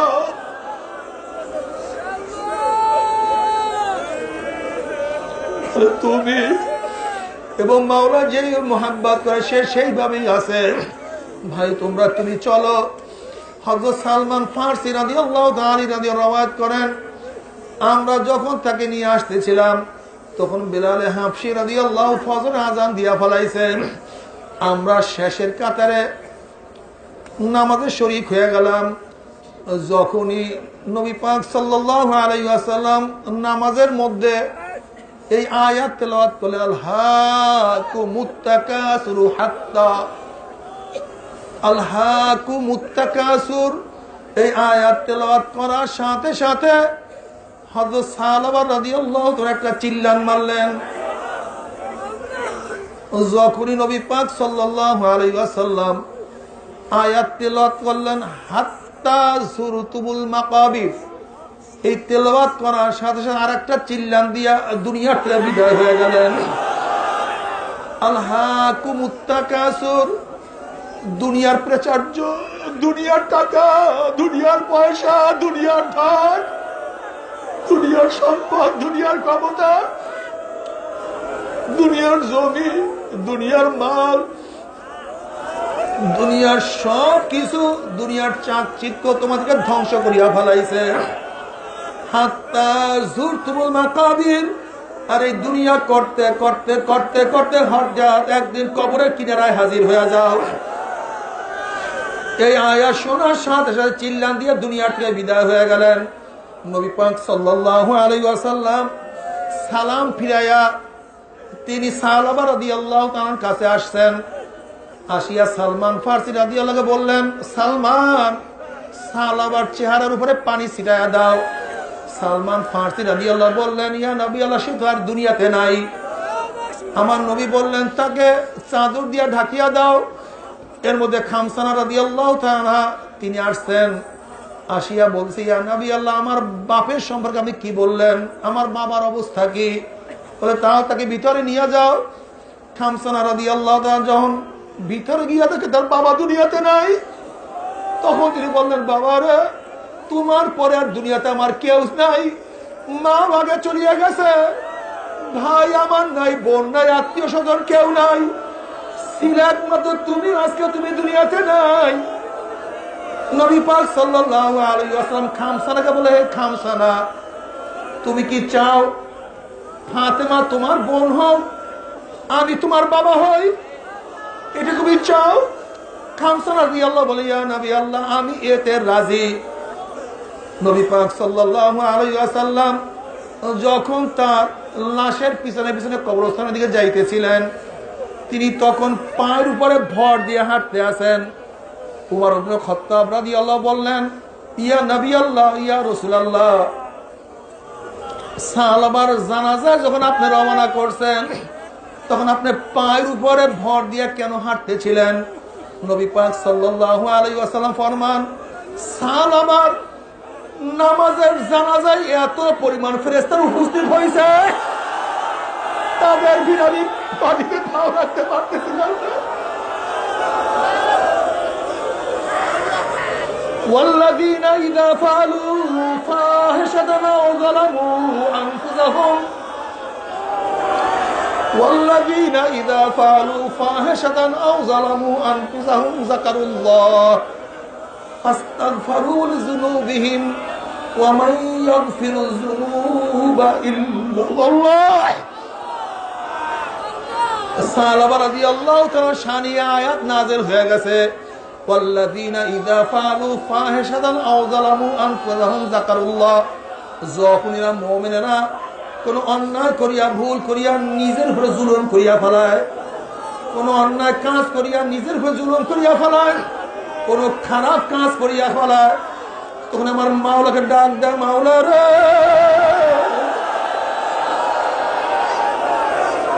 والذين إذا فعلوا فاحشة أو ظلموا أنفسهم ذكروا الله مولانا أمر مولا الله والذين إذا فعلوا فاحشة أو ظلموا أنفسهم ذكروا الله فاستغفروا لذنوبهم ومن يغفر الذنوب إلا الله আর আমার মাওলার মাফ চাই মাওলা রে তুমি মাফ না করলে আমার কি উপায় হবে আমার কি অবস্থা হবে আল্লাহ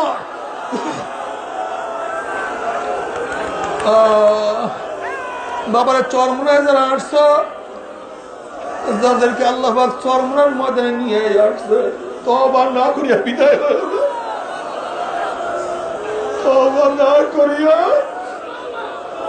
তওবা না করিয়া কেউ বিদায় হয় না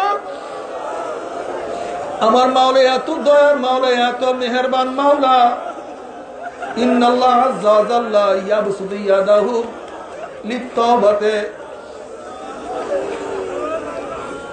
আমার মাওলা রব্বুল আলামিন সব সময় তওবাকারীদের জন্য তার হাতকে প্রশস্ত করিয়া ফেলাইছে বান্দা বান্দা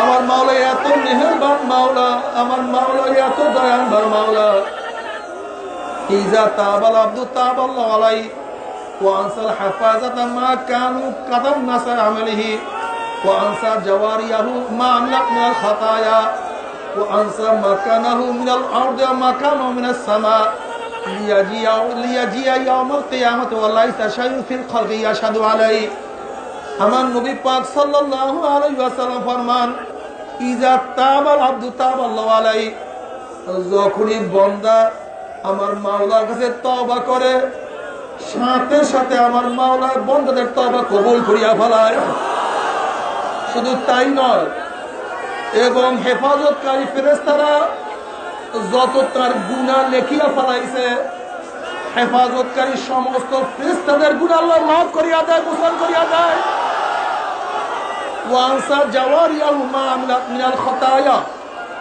এবং অঙ্গ প্রত্যঙ্গের দ্বারা যে সমস্ত গুনাহ করছে সমস্ত অঙ্গ প্রত্যঙ্গকে আমার মাওলা সেই গুনাহ ভুলাইয়া দেয় চোখ দ্বারা যে গুনাহ করছে চোখকে আল্লাহ ভুলাইয়া দেয় জবান দিয়া যে গুনাহ করছে জবানকে ভুলাইয়া দেয় হাত দিয়া যে গুনাহ করছে হাতকে মাওলা ভুলাইয়া দেয় পাও দিয়া যে গুনাহ করছে পাওকে ভুলাইয়া দেয় ওয়াইসা মাকানাহু মিনাল আরদি ওয়া মাকানাহু মিনাস সামা জমিনের যে জায়গায় গুনাহ করছে জমিনকে আমার মাওলা ভুলাইয়া দেয় মাওলা তুমি কবুল করিয়া নাও আসমানের যেই নিচে যেই জায়গায় গুনাহ করতে আসমান তোমার মাওলা ঘুরাইয়া দেয় লিয়াজিয়া ইয়াউমাল কিয়ামাতি ওয়া লাইসা শাইউন ফিল খালকি ইয়াশহাদু আলাইহি যেন কিয়ামতের ময়দানে যেন কিয়ামতের ময়দানে যেন কিয়ামতের ময়দানে তওবাকারীর বিরুদ্ধে কেউ সাক্ষী দিতে না পারে তবে কিয়ামতের ময়দানে তওবাকারীর বিরুদ্ধে কেউ সাক্ষী দিতে না পারে মাওলা রে আমার মাওলা রে আল্লাহ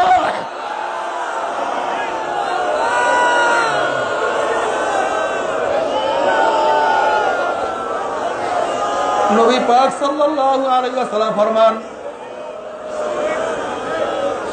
মা মিন সাউতিন আহাব্বা ইলাল্লাহি মিন আবদিন মুসলিমিন তাইবিন ইয়াকুল ইয়া রাব্বি ফায়াকুলু রাব্বু লাব্বাইকা আবদি সাল মা তুরিদু আনতা ইনদিকা বাযিল মালাইকা ওয়া আনা করিব মিন জাবিরি কলবিকা ওয়া আনা মিন খালফিকা ওয়া ফাওকিকা ইশহাদু ইয়া মালাইকাতি আন্নী ক্বাদ গাফারতু লাহুম আও কামা ক্বালা নবী আলাইহিস সালাতু ওয়াস সালাম মা মিন সাউতিন আহাব্বা ইলাল্লাহি মিন সাউতি আবদিন তাইবিন মুসলিমিন নবী পাক সাল্লাল্লাহু আলাইহি ওয়াসাল্লাম নবী পাক সাল্লাল্লাহু আলাইহি ওয়াসাল্লাম ফরমান আমার মাওলার কাছে তওবাকারীদের ডাকের চেয়ে প্রিয় কোনো শব্দ আমার মাওলার কাছে না।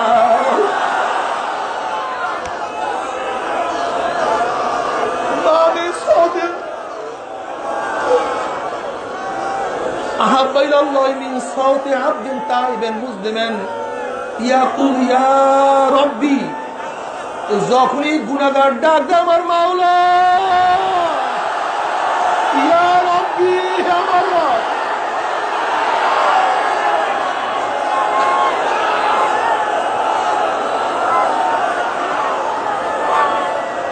যখন ইয়া রাব্বি কইয়া ডাক দেয় তখন আমার মাওলার ডাক দেয় লাব্বাইকা আবদি হে বান্দা আমি তোমার কাছেই হাজির আছি লাব্বাইকা আবদি আমি তোমার কাছে বসে বান্দা কেন ডাক দিছো আমি তো বুঝতি সাল মা তুরিদু তোর মনে যা চায় তা আমার কাছে তুই চা আনতা ইনদিকা বাযিল মালাইকা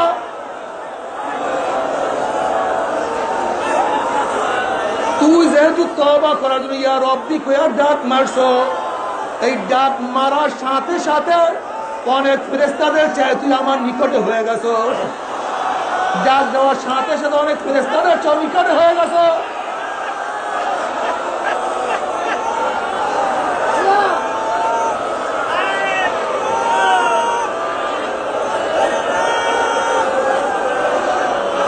আনা আনিয়ামিকা ওয়া শিমালিকা ওয়া ফাওকিকা ওয়া করিবুম মিন জামিরি কলবিকা আমি তো তোর ডাইনে আছি আমি তোর উপরে আছি আমি তোর সামনে আছি এবং তোর কলবের নিকটে আমি হয়ে গেছি এ ফেরেশতারা সাক্ষী আমি বান্দার সমস্ত গুনাহ মাফ করিয়া দিলাম যারা চরমনে আসছে বাবা রে তওবা না করিয়া কেউ যাইও না আল্লাহ তুমি আমাদেরকে তওবা করার তৌফিক দিও না আল্লাহ তুমি আমাদের সবাইকে তওবা করার তৌফিক দিও আল্লাহ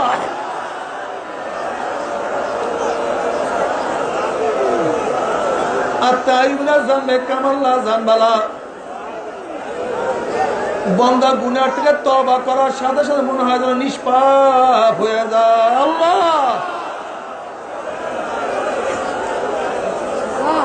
ইন্নাহু কানা লিল আওয়াবিনা গফুর হযরত সাঈদ ইবনে মুসাইয়্যিব রাদিয়াল্লাহু ফরমান ইন্নাহু কানা লিল আওয়াবিনা গফুর এই আয়াত নাযিল হইছে ওই সমস্ত গুনাহগারদের ব্যাপারে এই গুনাহগাররা তওবা করে আবার ভাগিয়া বাবা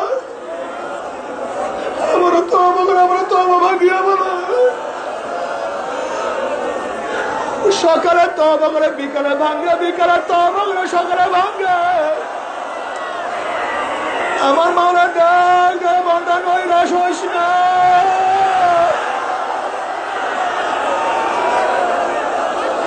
বান্দা নৈরাশ হইও না এই দরবার নৈরাশের জায়গা না আল্লাহ বান্দা তুই বারবার গুনাহ তুই বারবার তওবা ভাঙিয়া ফেলাইছ আবার তওবা কর আমি মাওলা গফফার আমি মাওলা সত্তার নৈরাশ হইস না নৈরাশের জায়গা এখানে না চরমনার ময়দানে অনেক এমন লোক উপস্থিত হয়েছে যারা জীবনের ন্যাক কি জিনিস কোনোদিন করে না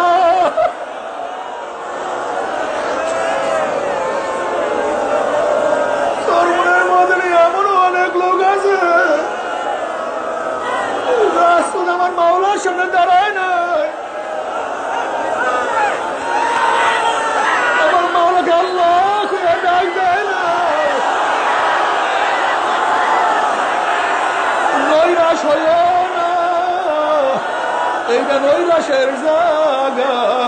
আল্লাহ আল্লাহ তুমি কবুল করিয়ে না।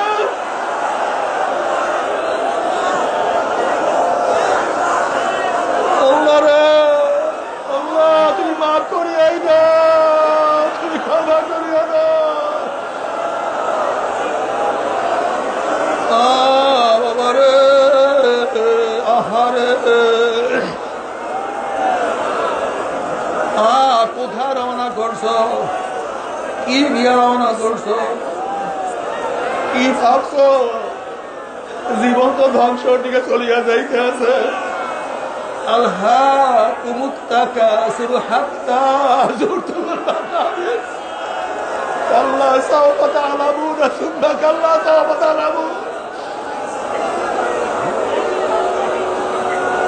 বাবারে ও যুবকরা, ও মুরব্বীরা, ও বুড়ারা, তুমি কি দেখো নাই আজকে আসরের পরে যাকে জানাজা দিছি 26 বছর চন্দ্রের মাঝারে আছি। 26 বছরের মধ্যে মাহফিল কামাই দেয় নাই। আল্লাহ এমন কবুল করিয়া বানাইছে, এই ময়দান থেকে শেষ বিদায় হয়ে গেছে। লক্ষ লক্ষ মানুষের জানাজা নসিব হয়ে গেছে রে বাবা। বাবারে দুনিয়া কিছু না, দুনিয়া কিছু না, একটা স্বপ্নের জিন্দেগি। আহারে আহারে আমাদের কালামানি, আমাদের কালামানি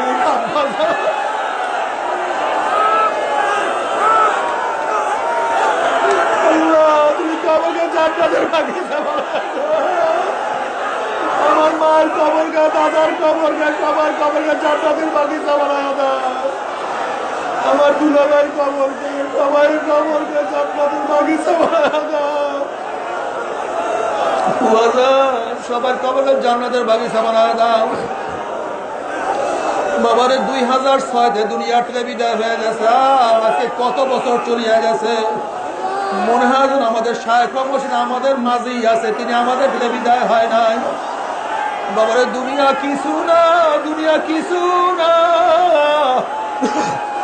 দুনিয়া কিছু না। আল্লাহ শোনো, যদি আমার মাওলাকে নিয়ে কবরে যাইতে পারো, কবরটা জান্নাতের বাগিচা হয়ে যাবে। যতদূর টাকা বা সমস্ত জায়গা পরিষ্কার হয়ে যাবে। জান্নাতের বিছানা দিয়ে আমার মাওলা কবরকে সাজাইয়া দিবে। জান্নাতের নাজ নিয়ে আমাদের কবরটাকে ভরিয়া দিবে। আহা তুমি আল্লাহ কবর করিয়া নাও।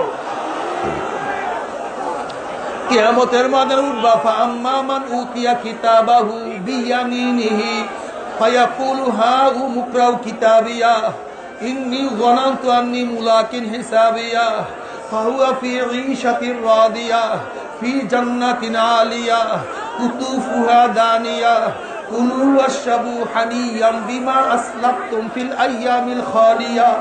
যাদের আমল নামার ডাইন হাতে পড়িয়া যাবে, দৌড়ে বলবো, দেখো আমার আমল নামা কতই না সুন্দর, দেখো আমার নেক কত না সুন্দর, দেখো আমার নামাজের অবস্থা কি, দেখো আমার রোজার অবস্থা কি, দেখো আমার হজের অবস্থা কি, দেখো আমার যাকাতের অবস্থা কি, দেখো আমার জিকিরের অবস্থা কি, দেখো আমার তেলাওয়াতের অবস্থা কি, দেখো আমার দাওয়াতের অবস্থা কি, দেখো আমার শহীদের অবস্থা কি, দেখো চরমনের মজলিসে যাওয়ার অবস্থা কি, দেখো আমার কান্নাকারীর অবস্থা কি। আল্লাহ হাউ মুকরাউ কিতাবিয়া ইন্নী যানানতু আন্নী মুলাকিন হিসাবিয়া।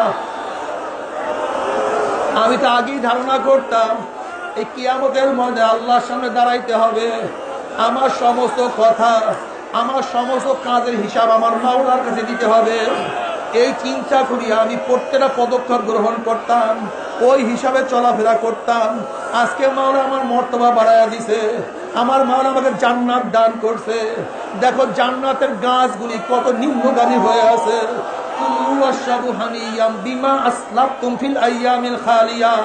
এ জান্নাতীরা খাইতে থাক, হে জান্নাতীরা পান করতে থাক, আরাম করতে থাক, শান্তি করতে থাক, মনে যা চায় করতে থাক।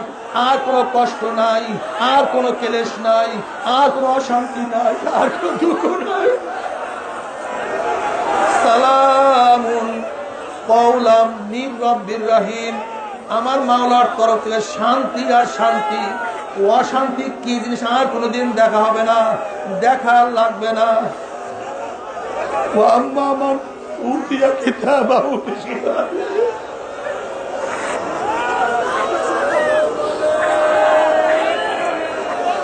ইয়া লাইতানি লাম উতা কিতাবিয়া, ইয়া ওয়ালা মাদরি মা হিসাবিয়া, ইয়া লাইতাহা কানাতিল কাযিয়া, মা আগনা আন্নি মালিয়া, হালাকা আন্নি সুলতানিয়া, খুযুহু ফাগুল্লুহু সুম্মাল জাহিমা সাল্লুহু সুম্মা ফি সিলসিলাতিন যারউহা সাবউনা যিরাআন ফাসলুকুহু ইন্নাহু কানা লা ইউমিনুনা বিল্লাহিল আযীম ওয়া লা ইয়াহুদ্দু আলা তুআমিল মিসকিন ফালাইসা লাহুল ইয়াওমা হাহুনা হামীম ওয়া লা তুআমু ইল্লা বিল গিসলিন লা ইয়াকুলু ইল্লাল খাতিউন।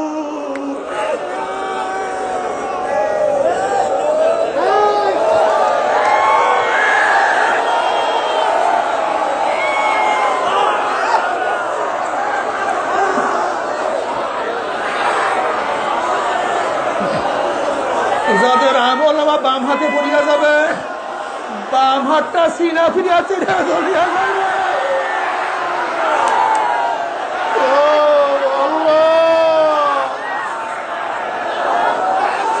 আল্লাহ তুমি মাফ করিয়া দাও।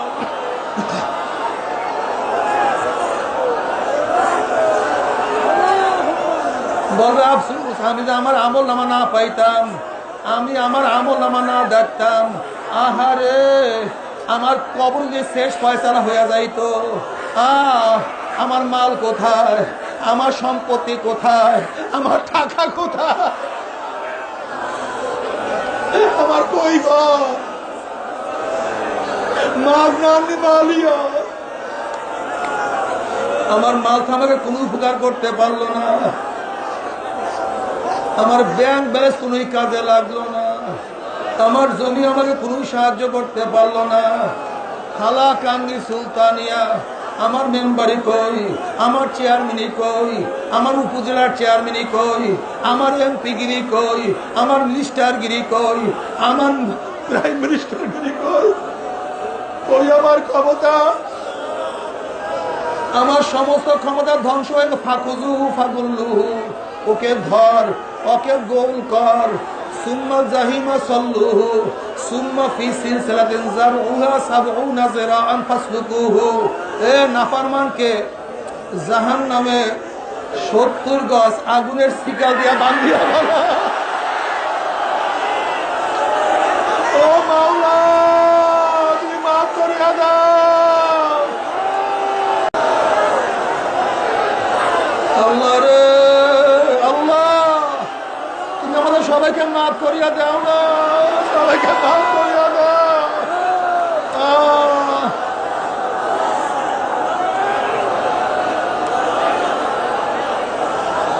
ফালাইসা লাহুল ইয়াওমা হাহুনা হামীম ওয়া লা তুআমুন ইল্লা মিন গিসলিন। এই জাহান্নামের মধ্যে কোন ঠান্ডা জাতীয় জিনিস পান করার নাই, জাহাজরা সব গরম, ওয়ালা তোয়াম ইল্লা মিন গিসলিন, এবং পচা পুষ তাদেরকে খাওয়াইয়া দেওয়া হবে। তারপরে সহ্য করতে পারবি ওই আযাব তো কেউ সহ্য করতে পারবো না। কাজে মাওলাকে এমন ডাকা ডাকো, এমন বলান বোলাও যেন মাওলার ডাকে সাড়া না দিয়েই পারে না। এই সর্বরার মত আমি মাওলাকে এমন ডাকা ডাকবো, এমন বলান বোলাবো, এমন ডাকা ডাকবো, এমন বলান বোলাবো যে মাওলা সাকে সারা না দিয়া পারে না। লা ইলাহা ইল্লাল্লাহ। মাফ করে দে গো মাওলা, মাফ করে দে, ক্ষমা করে দে গো মাওলা, ক্ষমা করে দে আল্লাহ, মাফ করে দে গো মালিক, মাফ করে দে। ক্ষমা করে দে গো মাওলা, ক্ষমা করে দে। আল্লাহ গুনাহ খাতা মাফ না করায় কাউকে বিদায় দিও না। আল্লাহ গুনাহ খাতা মাফ না করাইয়া কাউকে বিদায় দিও না। মাওলা রে, আমার ওলি না বানাই ময়দান থেকে কাউকে বিদায় দিও না। আল্লাহ হেদায়েতের মালা না পরে কাউকে বিদায় দিও না। ও মাওলা, আমরা যতই গুনাহ করি না, কোনো গুনাহ সীমা আছে, সংখ্যা আছে। তোমার রহমতে কোনো সীমাও নাই, সংখ্যাও নাই। আমাদের গুনার দিকে না তাকাইয়া তোমার রহমতের দিকে তাকাইয়া তুমি আমাদের জিন্দেগীর সমস্ত গুনাহ খাতা মাফ করে দাও। আল্লাহ আমাদের গুনাহকে নেকের দ্বারা পরিবর্তন করিয়া দাও। মাওলা হে, অনেকেই দোয়া চাইছে, যাই না কে কিসের জন্য দোয়া চাইছে। প্রত্যেকের নেক মকসদ তুমি পূর্ণ করে দাও। আল্লাহ, যত মুমিন মুমিনাত মুজাহিদরা কবরে শুয়ে সবার কবর আযাবকে মাফ করে দাও। ইয়া আল্লাহ, খাস করে আমাদের শায়খ ও মুর্শিদের কবরকে জান্নাতের বাগিচা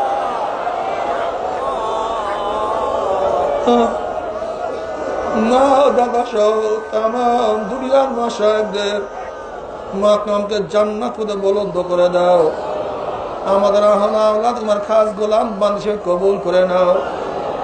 আল্লাহ, আমাদের এটিএম হেমায়েত ভাই অসুস্থ করে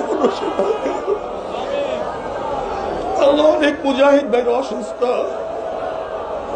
যাদের আহলিয়া অসুস্থ, পরিবার পরিজন অসুস্থ, পরিপূর্ণ সেবায় কামেলা হাজারে নসিব করো। আল্লাহ, তোমার জমিনে তোমার হুকুমের ইসলাম হুকুমাত কায়েম করে দাও। ইসলাম হুকুমাতের জন্য সাহাবায়ে কেরামদের নমুনায় সহিহ জাদ্দোজাহাদ করার তৌফিক দিয়া দাও। আল্লাহ, আজকে আমার ভাতিজি রাফিয়ার বিবাহ হবে, তুমি বিবাহকে কবুল করিও না। আল্লাহ, অনেকের বিবাহ কবুল করিও না। আল্লাহ, আমার মেয়ের বিবাহ হয়ে গেছে, তুমি তাদেরকে কবুল করিও না। আমার দুলাভাই দুনিয়াতে নাই, তার কবরে জান্নাতের বাগিচা বানাও।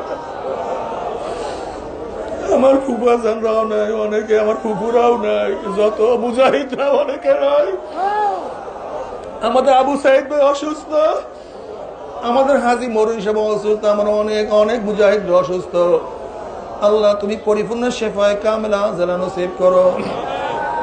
রব্বির হামহুমা কামা রব্বায়ানি সগীরা। ওয়া সাল্লাল্লাহু তাআলা আলা খায়রি খালকি মুহাম্মদ ওয়া আলিহি ওয়া আসহাবিহি ওয়া আজওয়াজিহি ওয়া আতবাইহি আজমাইন। আরহামনা মাহুম বিরহমাতিকা।